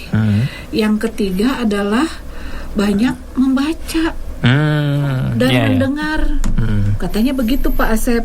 Ya, jadi belajar itu bisa dengan berbagai cara. Belajar itu bukan hanya berlatih depan kaca ngomong sendiri, tapi juga membaca untuk menambah pembenaran kata kita gitu ya. Kan akan membosankan kalau kita tampil di depan orang banyak. Kata-katanya diulang, kata itu lagi, itu gitu ya. Mungkin audien juga akan tunduh gitu ya, dan fokusnya nggak ke kita lagi gitu, atau ke acara yang kita bawakan lagi. Nah, ini ada pertanyaan lagi. Ada yang nanya ini. Grooming yang tepat untuk menjadi humas seperti apa, Mi? Grooming yang tepat untuk menjadi humas. Grooming apa nih? Gestur. Tergantung gesturnya saat itu dia membawakan peran humas sebagai apa gitu. Kalau sebagai pembawa acara, ini itu banyak hal yang harus diperhatikan Pak Asep, mulai dari berpakaian, berias ya, cara berjalan, cara mengucapkan satu kata atau kalimat gitu. Nah, itu grooming itu semua jadi pusat perhatian gitu, jadi pusat perhatian audien gitu. Saya jadi teringat nih, ini agak sedikit ini ya. Iya. Kayaknya lucu nih, belum lucu, apa-apa udah ketawa ini. Lucu nih. Iya. Kita kan kalau misalkan ke supermarket nih, ya, ke Walmart, atau ke Yomart, maaf ya. Itu kan kebanyakan kita sales ya. Sales itu kenapa sih yang dipilih itu cantik, gelis gitunya, kayak gitu. Memang ada sih sales laki-laki ya, cuman kebanyakan itu malah yang cewek gitu. Nah, mungkin ada hal yang disampaikan Mami gitu. Kenapa sih harus yang dipilihnya tuh yang bentuknya proporsional dan sebagainya, menarik gitu. Nah, sebagai laki-laki ya kita juga lumayan sih gitu. Nah, itu Pak Asep. Mungkin itu hanya kebetulan aja ya. Kebetulan yang terpilih itu perempuan yang cantik. Karena mungkin si wanita cantik itu dia memiliki kemampuan yang bagus juga, makanya dia terpilih gitu. Nah, jadi ini pemilihannya itu apakah lebih mementingkan look, good looking, ataukah kecerdasan dia? Nah, gitu. mungkin itu ada standar-standar tertentu ya, setiap perusahaan atau kayak jasa usaha retail seperti itu, mereka punya standar gitu ya. Saya sendiri kurang tahu apakah memang yang saya tahu dalam dunia marketing itu untuk siswa SMK saja yang mau masuk jurusan marketing itu ditentukan tingginya gitu. Kalau tidak salah laki-laki tinggi 160, perempuan minimal 155. Atau laki-laki 165, perempuan 160, saya agak-agak lupa ingat gitu ya. Nah, mungkin secara fisik memang mereka punya ketentuan tertentu Pak Sep ya. Tapi kalau yang mereka standarnya fisik, mereka kedepannya punya program. Yang penting fisiknya dulu, nanti mereka kita latih, kita training gitu, sehingga tidak di publik itu tidak terkesan iya mah gelis weh, tapi punten ya gitu ya. Nah, tidak terkesan seperti itu. Mereka punya program. Atau bisa jadi kebetulan eta nu garelis nu kapilih itu memang kemampuannya bagus gitu, sudah memenuhi standar gitu. Nah, jadi sebetulnya kalau menurut saya itu dua itu satu perpaduan ya. Jadi seorang pegawai yang ya minimal di front office itu harus ada perpaduan itu, baik secara fisik itu harus good looking, enak dilihat gitu ya. Nah, ataupun secara kemampuan komunikasi gitu ya. Terkadang kan ini pengalaman Ibu sendiri, pernah Ibu datang ke satu organisasi gitu ya. Kalau tidak salah untuk mengurus prakerin juga waktu itu. Ibu datang menuju ke front office, itu yang jaga di front office-nya cantik luar biasa gitu ya. Aduh, nggak ngajak saya nih? Sayangnya enggak ya, harusnya mengajak Pak Asep ya. Tapi begitu ibu datang ke sana, ibu tadi tarus acan. Kan SOP yang dasar sekali pada saat ada tamu yang datang mendekati meja itu, apa yang harus dilakukan oleh resepsionis? Biasanya apa Pak Asep? Boleh saya bantu? Berdiri, tersenyum dan menanyakan kepentingannya, menawarkan bantuan. Itu standar dasar ya untuk menyapa tamu di awal. Tapi ibu didiamkan Pak Asep, dikacangin, nggak ditanya ibu teh mau ketemu siapa, ada apa, ada keperluan apa. Nah itu walaupun dia cantik, tapi membikin apa ya? Bertanya-tanya ya, tanya-tanya. Ini organisasi kok begini amat gitu ya.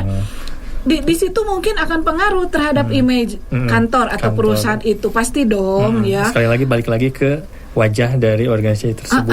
Nah, sekali lagi bahwa peran humas ini apapun posisinya di kantor itu, dia adalah sebagai wajah atau cover atau yang jadi penilaian awal publik terhadap organisasi tersebut gitu. Nah, jadi sebetulnya secara fisik dan grooming atau kemampuan komunikasi itu merupakan satu perpaduan yang dibutuhkan Pak Asep sebagai petugas humas gitu ya. Pak Asep sendiri nih ibu tanya, misalkan ketemu perempuan cantik banget gitu ya, laler pokoknya nemplok na pipina ngagolosor gitu ya.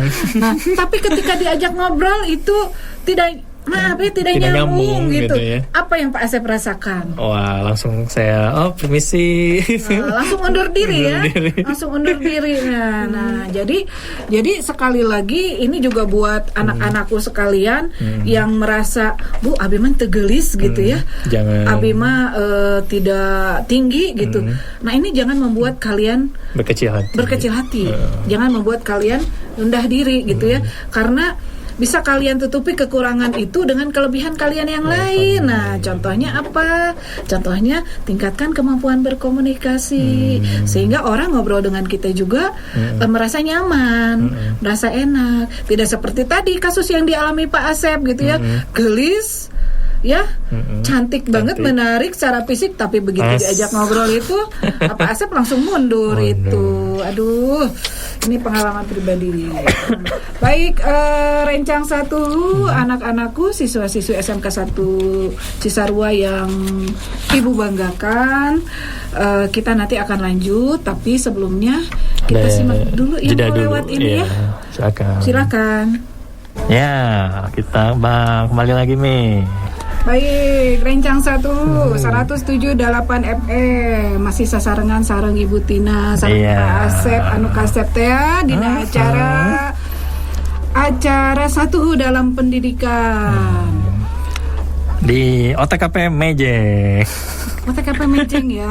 Apa Pak Asep sareng Bu Tina nu Mejeng ieu nya? Iya dong. Oke. Tapi satu acana ieu Pak Asep abi bade ngahaturkeun nuhun ka Humas KBB nuju nyimak Radio 107.8 FM dina acara satu dalam pendidikan. Luar biasa. Salam tos katampi, mudah-mudahan materi nu tos disanggakeun tiasa katampinya kanggo sadayana nu ngupingkeun satuhu. Amin. Atur nuhun Humas KBB. Luar biasa. Terima kasih Humas KBB. Baik, tadi janji Ibu apa ya akan menyentil sedikit tentang keprotokolan ya Pak Iya, Asep ya. Karena tadi Humas itu sebetulnya kita mengarah ke kelas 11 ya Pak Asep ya. Sementara keprotokolan itu kita bahas secara detail itu ada di kelas 12. Kelas 12. Ini ada definisi keprotokolan sebetulnya yang kita pakai ini secara formal atau resmi kita berpatokan kepada undang-undang Pak Asep ya. Di negara kita undang-undang tentang keprotokolan ini diatur dalam Undang-Undang Nomor 9 Tahun 2010. Di pasal 1 ayat 1 itu disebutkan bahwa keprotokolan adalah serangkaian kegiatan yang berkaitan dengan aturan dalam acara kenegaraan dan acara resmi.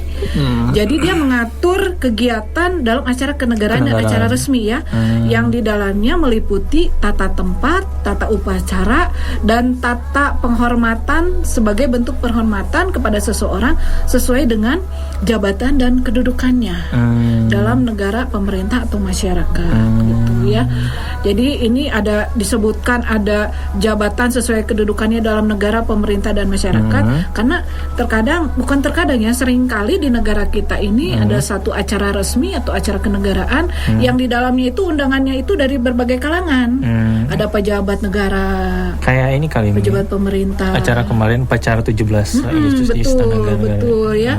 Nah itu ada di situ bukan hanya mengatur tentang tata tempat, tata penghormatan dan upacara, bahkan di situ tata busananya juga diatur. Pasti lihat kan mungkin ya, kemarin ya. Pak Jokowi pakai pakaian khas NTT. Pakaian khas NTT ya betul gitu ya. Kemudian juga ada pejabat negara yang lain pakai daerah yang lain gitu ya. Nah jadi itu ada nilai plusnya juga memperkenalkan budaya negara kesatuan Republik Indonesia ya ke publik. Secara tidak langsung gitu ya. Jadi kan mengenal. Coba kalau tidak ditampilkan dalam upacara itu, saya sendiri tidak tahu Pak Asep itu Pak Jokowi teh pakai baju naon gitu ya. Tapi dengan diperkenalkan begitu kan kita jadi sebagai publik jadi tahu gitu ya, jadi kenal. Biasanya juga kan ada pemberitaan setelah upacara itu di televisi gitu ya. Oh iya, ibu mau upacara di depan TV. Iya, hormat bendera berdua dengan suami ibu gitu ya, di video call. Karena sebagai PNS itu kan harus gitu ya. Jadi kemarin emang protokol COVID ya Bu ya? Iya, protokol COVID memang seperti itu ya. Tapi ibu nggak pakai baju NTT, ibu mah pakai baju korpri ya, cukup itu saja ya. Baik, ini ada definisi lain Pak Asep nih tentang keprotokolan ya. Menurut pedoman keprotokolan negara, protokol diartikan sebagai tata cara untuk menyelenggarakan suatu acara. Jadi tata caranya, mungkin urutan acaranya, urutan kegiatannya, cara-caranya lah ya, untuk menyelenggarakan suatu acara agar berjalan tertib, hikmat, rapih, lancar dan teratur gitu ya. Nah, nanti ada lagi anak-anakku, siswa-siswi SMK 1 khususnya kelas 12 OTKP, beberapa definisi tentang keprotokolan. Itu sudah Ibu masukkan di blog Ibu yang Ibu tautkan linknya ke Google Classroom. Itu banyak sekali definisi. Ada menurut Wikipedia, ensiklopedia, ada menurut KBBI gitu ya. Nah, itu ada di situ semua ya. Nah, kenapa sih kegiatan itu harus diatur gitu itu ya? Pertanyaan pertama muncul. Padahal kita juga mungkin tahu ya, orang yang pejabat itu harus duduknya di mana gitu ya, harus dipersilahkan bicaranya kapan, duluan, belakangan gitu ya. Mungkin banyak yang sudah tahu kenapa sih harus diatur gitu. Ternyata dalam Undang-Undang Nomor 9 tahun 2010 ini ada dirumuskan tujuannya. Ini Pak Asep ada 3 nih. Yang pertama, 1, supaya kita bisa memberikan penghormatan kepada pejabat negara, pejabat pemerintah, perwakilan negara asing dan atau organisasi internasional, serta tokoh masyarakat tertentu dan atau tamu negara sesuai dengan kedudukannya. Gitu ya. Ini jangan salah nih Pak Asep, pejabat itu dalam tata tempat aja ya. Misalkan pejabat yang paling tinggi kedudukannya sebagai pejabat negara itu kursinya itu udah ada posisinya, duduknya diatur ya? Diatur. Paling kanan itu yang paling tinggi jabatannya. Barisan semakin kanan. Nah, itu paling tinggi diisi oleh pejabat yang paling tinggi jabatannya sebelah kanan. Kemudian pejabat yang di bawahnya itu bergeser ke kiri terus. Nah, itu sudah ditentukan dan urutan tempat duduknya paling depan. Sesuai gitu. Jabatan yang sesuai jabatannya. Nah, nanti untuk pejabat pemerintah beda lagi. Urutan tempat duduknya, bangku duduknya itu beda lagi. Nah, itu ada aturannya ternyata gitu sampai ya. Sampai segitunya ya. Tapi saya salut ini yang merumuskan ini keprotokolan. Coba kalau tidak diatur seperti itu, coba. Hanya Bapak Presiden datang pandiri duduknya di belakang gitu kan, itu berarti kita tidak bisa memberikan penghormatan yang sebagaimana mestinya gitu ya. Penghargaan sebagaimana mestinya. Nah ini luar biasa. Dan itu pun mungkin bisa jadi citra baik juga ya, Mi? Iya, kalau misalkan kayak perwakilan negara asing. Iya, perwakilan negara asing diundangnya Bapak Asep Malaysia gitu ya, diundang sebagai perwakilan Amrik gitu misalnya ya. Amrik diundang datangnya panderi main nyarek di piwarang calik di pengker gitu kan. Nah ini jadi Ibu secara pribadi ini salut yang ngatur keprotokolan ini Pak Asep. Mereka sudah mengatur sedemikian rupa memang betul nanti acara akan jadi tertib, rapih, lancar gitu, dan mudah-mudahan lancar gitu ya dari awal sampai akhir gitu ya. Yang kedua, tujuan keprotokolan itu memberikan pedoman penyelenggaraan suatu acara. Jadi ada pedomannya. Ini mungkin Pak Asep kalau upacara bendera gitu ya. Yang pertama, protokol itu mempersilahkan komandan masuk ke lapangan dulu atau apa dulu. Nah, ini ada ternyata. Di sini tuh ada Pak Asep ya. Jadi ada prosedur yang harus urutan kegiatan itu sesuai prosedur gitu, nggak bisa sembarangan gitu kan. Jadi nggak mentang-mentang upacara bendera naikin bendera ti payun gitu kan, bendera hungkul gitu kan, teu aya gitu ya. Jadi ini luar biasa, saya salut ini dengan yang merumuskan undang-undang tentang keprotokolan ini ya. Memberikan pedoman penyelenggaraan suatu acara agar berjalan tertib, rapi, lancar, dan teratur sesuai dengan ketentuan dan kebiasaan yang berlaku baik secara nasional maupun internasional. Oh, berarti ini Pak Asep, Undang-Undang Keprotokolan di Indonesia ini nomor 9 tahun 2010 dia dibuat mengacu juga kepada ketentuan internasional gitu ya. Bagaimana menempatkan tamu undangan dari luar negeri, harus di mana urutan duduknya gitu, bagaimana tata penghormatan. Mungkin ini mengacu ke aturan internasional juga, pasti lah ya. 3, menciptakan hubungan baik dalam tata pergaulan antar bangsa. So pasti dong gitu ya. Kebayang kan? Kebayang, coba Pak Asep perwakilan dari Amrik gitu ya, tidak ditempatkan, tidak diberi penghormatan, penghargaan sebagaimana mestinya gitu ya. Yang ada apa? Memperburuk hubungan ya. Nah, cuma ini berkaitan juga berarti humas juga nih ya. Iyalah, ini wajah negara kita di mata bangsa asing gitu. Iya, makanya pelajaran kehumasan ini disandingkan dengan keprotokolan ya. Kenapa?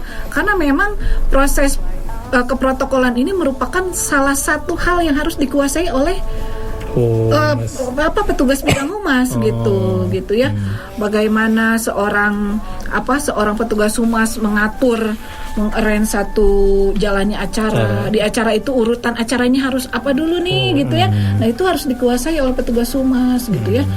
Bu, kalau gitu berat dong Bu. Enggak, semua bisa dipelajari ya Pak Asep ya. Semuanya ada aturannya. Jadi buat anak-anak yang passionnya tertarik di bidang keprotokolan ini, maju terus gitu ya, maju terus. Oke, kegiatan keprotokolan sebetulnya tidak hanya dilaksanakan di pemerintahan Pak Asep. Oh, bisa juga di luar? Iya, di luar pemerintahan, kayak di perusahaan swasta, misalkan mau peringatan ulang tahun perusahaan gitu ya. Ternyata itu juga ada proses protokolernya gitu. Jadi nggak bisa sembarangan juga gitu. Nggak langsung misalkan peresmian satu anak cabang perusahaan langsung datang TMC nggak ngomong dulu, langsung gunting pita kan direkturnya disuruh, gitu ya, disuruh dengan kedipan gitu, ayo silakan gunting pita kan, nggak begitu gitu ya. Jadi ternyata protokoler ini harus diterapkan untuk banyak kegiatan, banyak acara gitu Pak Asep. Ini ada beberapa nih ya, untuk dipakai untuk kegiatan penerimaan tamu, dipakai untuk acara perjalanan formal pimpinan, atau misalkan pimpinan mau peninjauan ke satu daerah gitu ya. Nah, itu harus ada protokolernya juga. Seperti misalkan kita akan kedatangan Bapak Gubernur ke sekolah. Nah, pasti sekolah itu menyiapkan protokoler yang formal, yang resmi gitu ya. Kemudian rapat. Nah, ini kalau MC rapat gitu ya, sering kali kita lakukan di sekolah ya. Penyelenggaraan resepsi, peringatan hari besar, hari keagamaan, apel bendera, upacara bendera, pelantikan, sertijab juga ya, serah terima jabatan gitu. Tiba-tiba nggak langsung diserahkan aja ya, gitu. Bubar SK-nya ditukar gitu kan, nggak begitu Pak Asep ya. Peresmian proyek banyak dan lain-lain gitu ya. Nah, ternyata ini semuanya juga ada aturannya gitu, aturan acaranya gitu Pak Asep.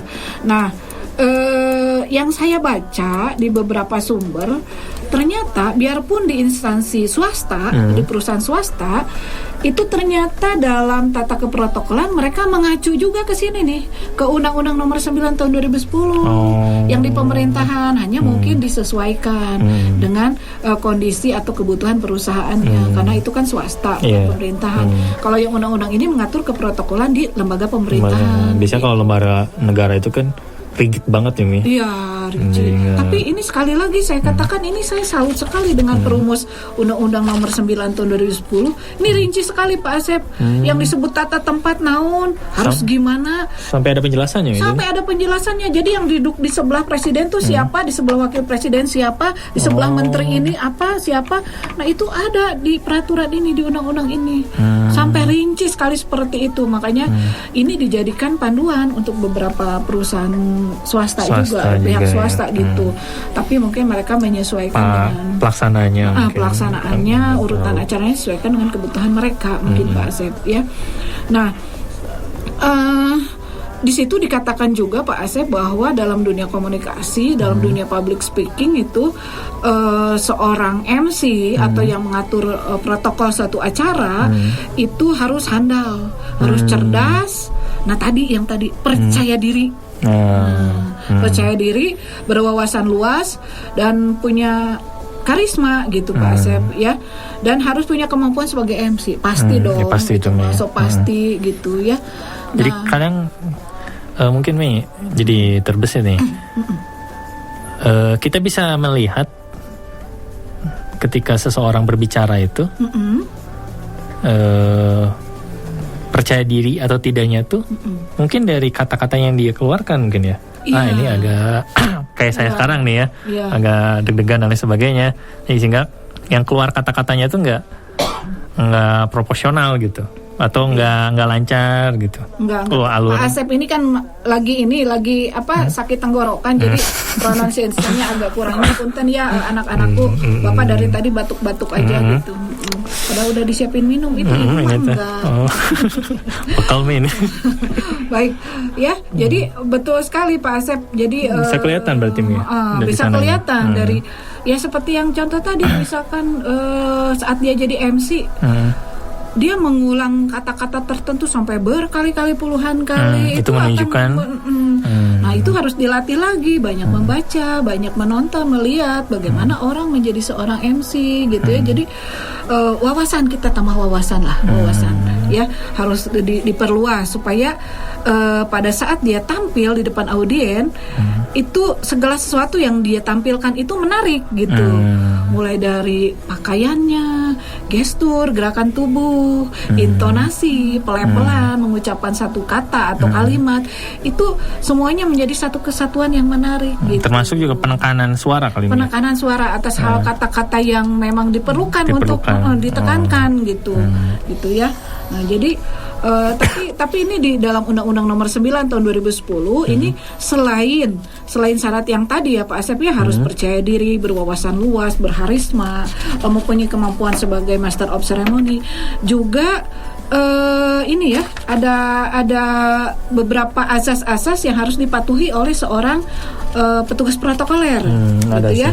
Ini di keprotokolan di lembaga pemerintahan ada asas yang harus dipatuhi ya. Asas kebangsaan, asas ketertiban dan kepastian hukum, asas keseimbangan, dan asas timbal balik. Ada 4 asas yang harus dipatuhi oleh kegiatan keprotokolan di lembaga pemerintahan ya. Apa itu asas kebangsaan? Yang 4 itu pokoknya ya. Itu secara rinci bisa kalian baca di Google Classroom. Sudah Ibu lampirkan lengkap, ini satu Undang-Undang Nomor 9 Tahun 2010. Itu ada di situ penjelasannya semua. Jadi kalau ada yang tidak dipahami, kalau mau bertanya silakan, masih terbuka peluang bertanya di 0895 1100 10784, silakan ya. Silakan. Nah, di dalam Undang-Undang Nomor 9 Tahun 2010 juga disebutkan bahwa keprotokolan adalah kegiatan pengaturan tata tempat, tata penghormatan, dan tata upacara. Tapi nggak ada tata janeta, Pak Asep. Nggak ada tata jadwal juga nggak ada gitu ya. Nggak ada ya. Jadi yang 3 itu, tata tempat, tata penghormatan, tata upacara. Tapi sebetulnya di dalam kegiatan resmi yang lain itu juga ada 2 tata lagi, bukan Apa tata itu? janeta sama tata dado ya, tapi tata busana dan tata warkat. Nanti kita bahas apa sih tata busana. Pasti kalau mendengar tata busana pasti udah tahu dong ya. Tapi tata warkat apa sih? Dokumen tata ya? warkat? Dokumen ya. Kenapa ini masuk bidang keprotokolan? Nanti kita bahas ya.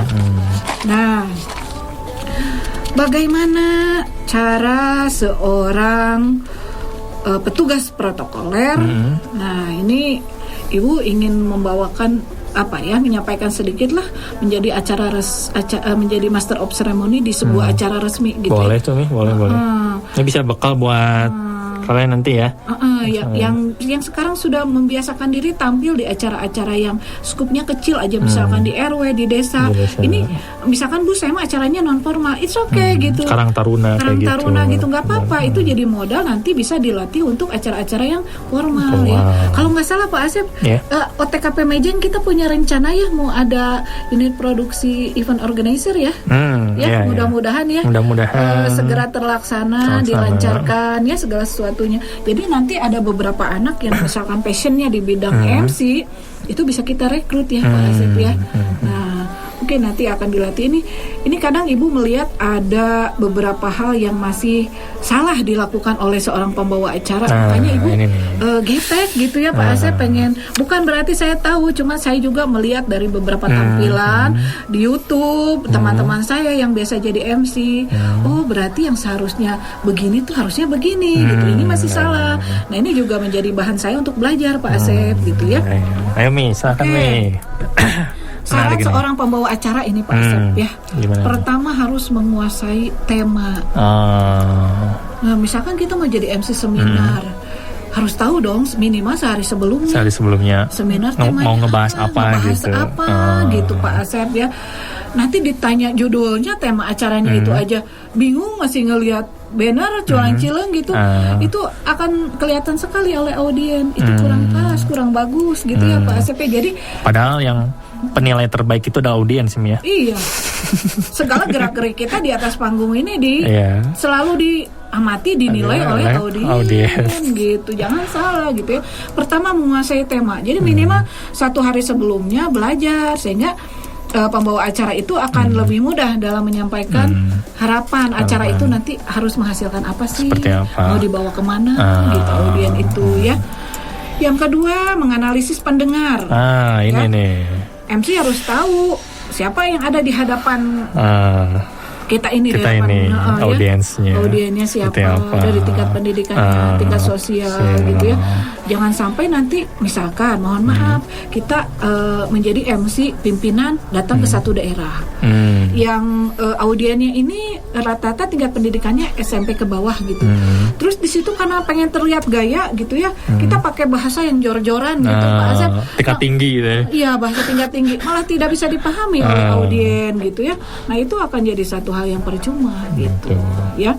Nah, kemudian yang kedua harus perhatikan juga bahasa yang kita pakai ya, volume, intonasi, pelafalan yang jelas dan sebagainya gitu ya.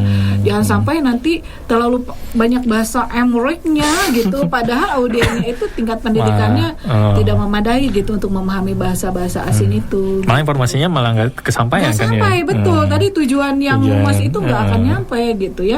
Yang keempat ini yang selalu kita sebutkan dari awal ya. Mental dan rasa percaya diri yang tinggi gitu ya. Kemudian penampilan. Nah, seorang MC sebelum naik ke panggung harus memperhatikan penampilan diri, mulai dari cara berpakaian, cara berias, cara berdandan ya. Pakaian itu tidak harus mahal, tidak harus bermerek gitu, tapi harus sesuai dengan tema acaranya. Jangan sampai nyambung temanya. Iya, jangan sampai nggak nyambung gitu ya. Contohnya naonnya banyak lah gitu ya.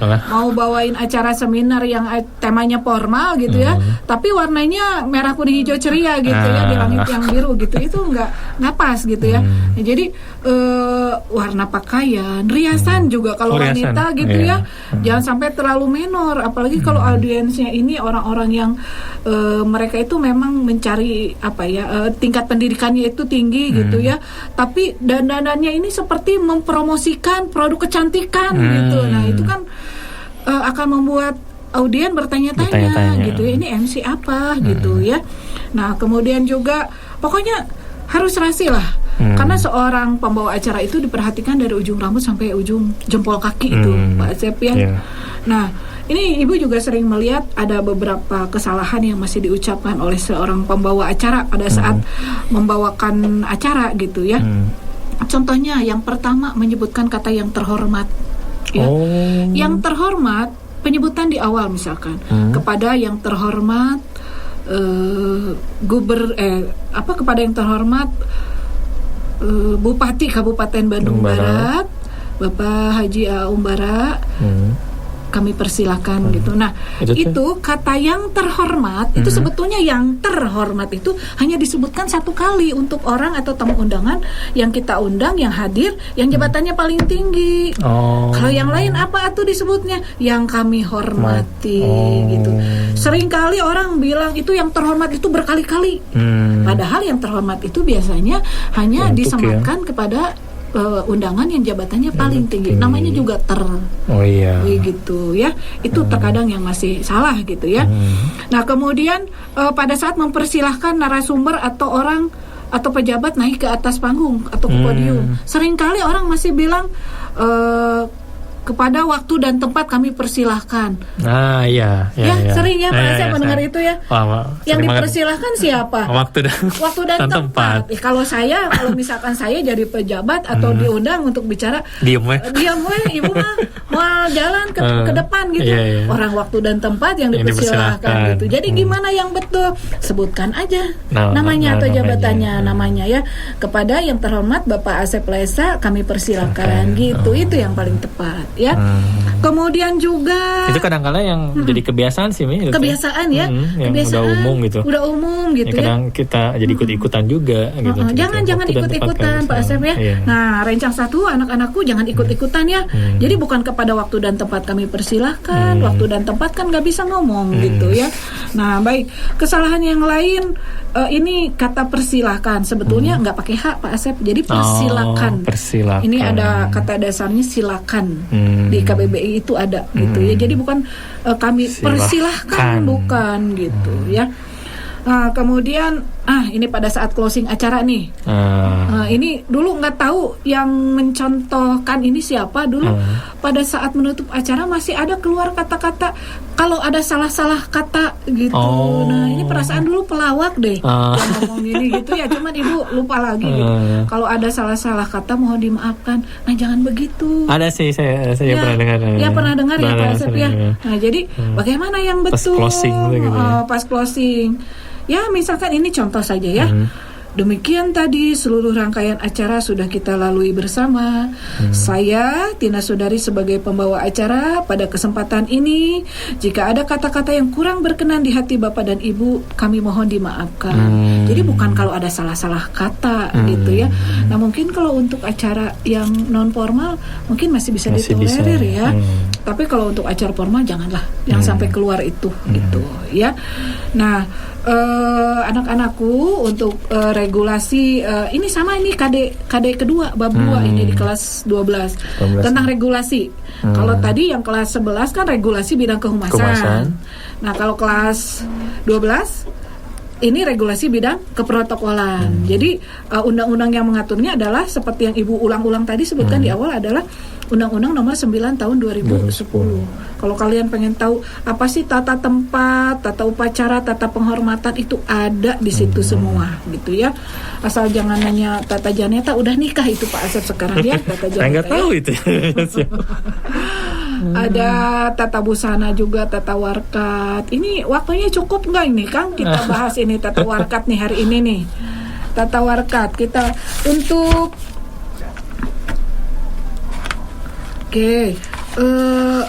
sudah ada yang kedap-kedip ya sama kita ya Pak Asep ya. Berarti ini lanjutannya nih, yang lanjutan tata tempat, tata upacara, tata penghormatan, tata busana, tata warkat. Ini kita bahas nanti, di pertemuan selanjutnya ya. Pertemuan selanjutnya ya. Hatur nuhunnya rencang 1 luar biasa ini. Luar biasa. Ini sebetulnya ada 4 pertanyaan Pak Asep yang masuk ini. Ada 4 pertanyaan tapi waktunya sudah almost off gitu ya. Nanti di pertemuan berikutnya atur nuhun tina saneskanten perhatosanana rencang satuhu mugi urang tiasa pendak deui nya di acara gelombang nu sami. Dan semoga diskusi kita ini ada manfaatnya buat semua dan bisa juga menambah wawasan. Untuk rencang satuhu siswa-siswi SMK 1 Cisarua ya. Jangan lupa selama masa pandemi ini kita tetap menerapkan protokol kesehatan. 3M. 3M naon tah? Mencuci tangan. Oh, kirain menguras. Ya, mencuci tangan. Menjaga jarak. Satu lagi apa? Satu lagi? Menikah. Oh, bukan. Memakai masker nih. Oh, memakai masker. Oke, siap. Mencuci tangan, menjaga jarak dan memakai masker. Selalu semangat ya rencang satu. Amit mungkur, amit mundur. Wassalamualaikum warahmatullahi wabarakatuh.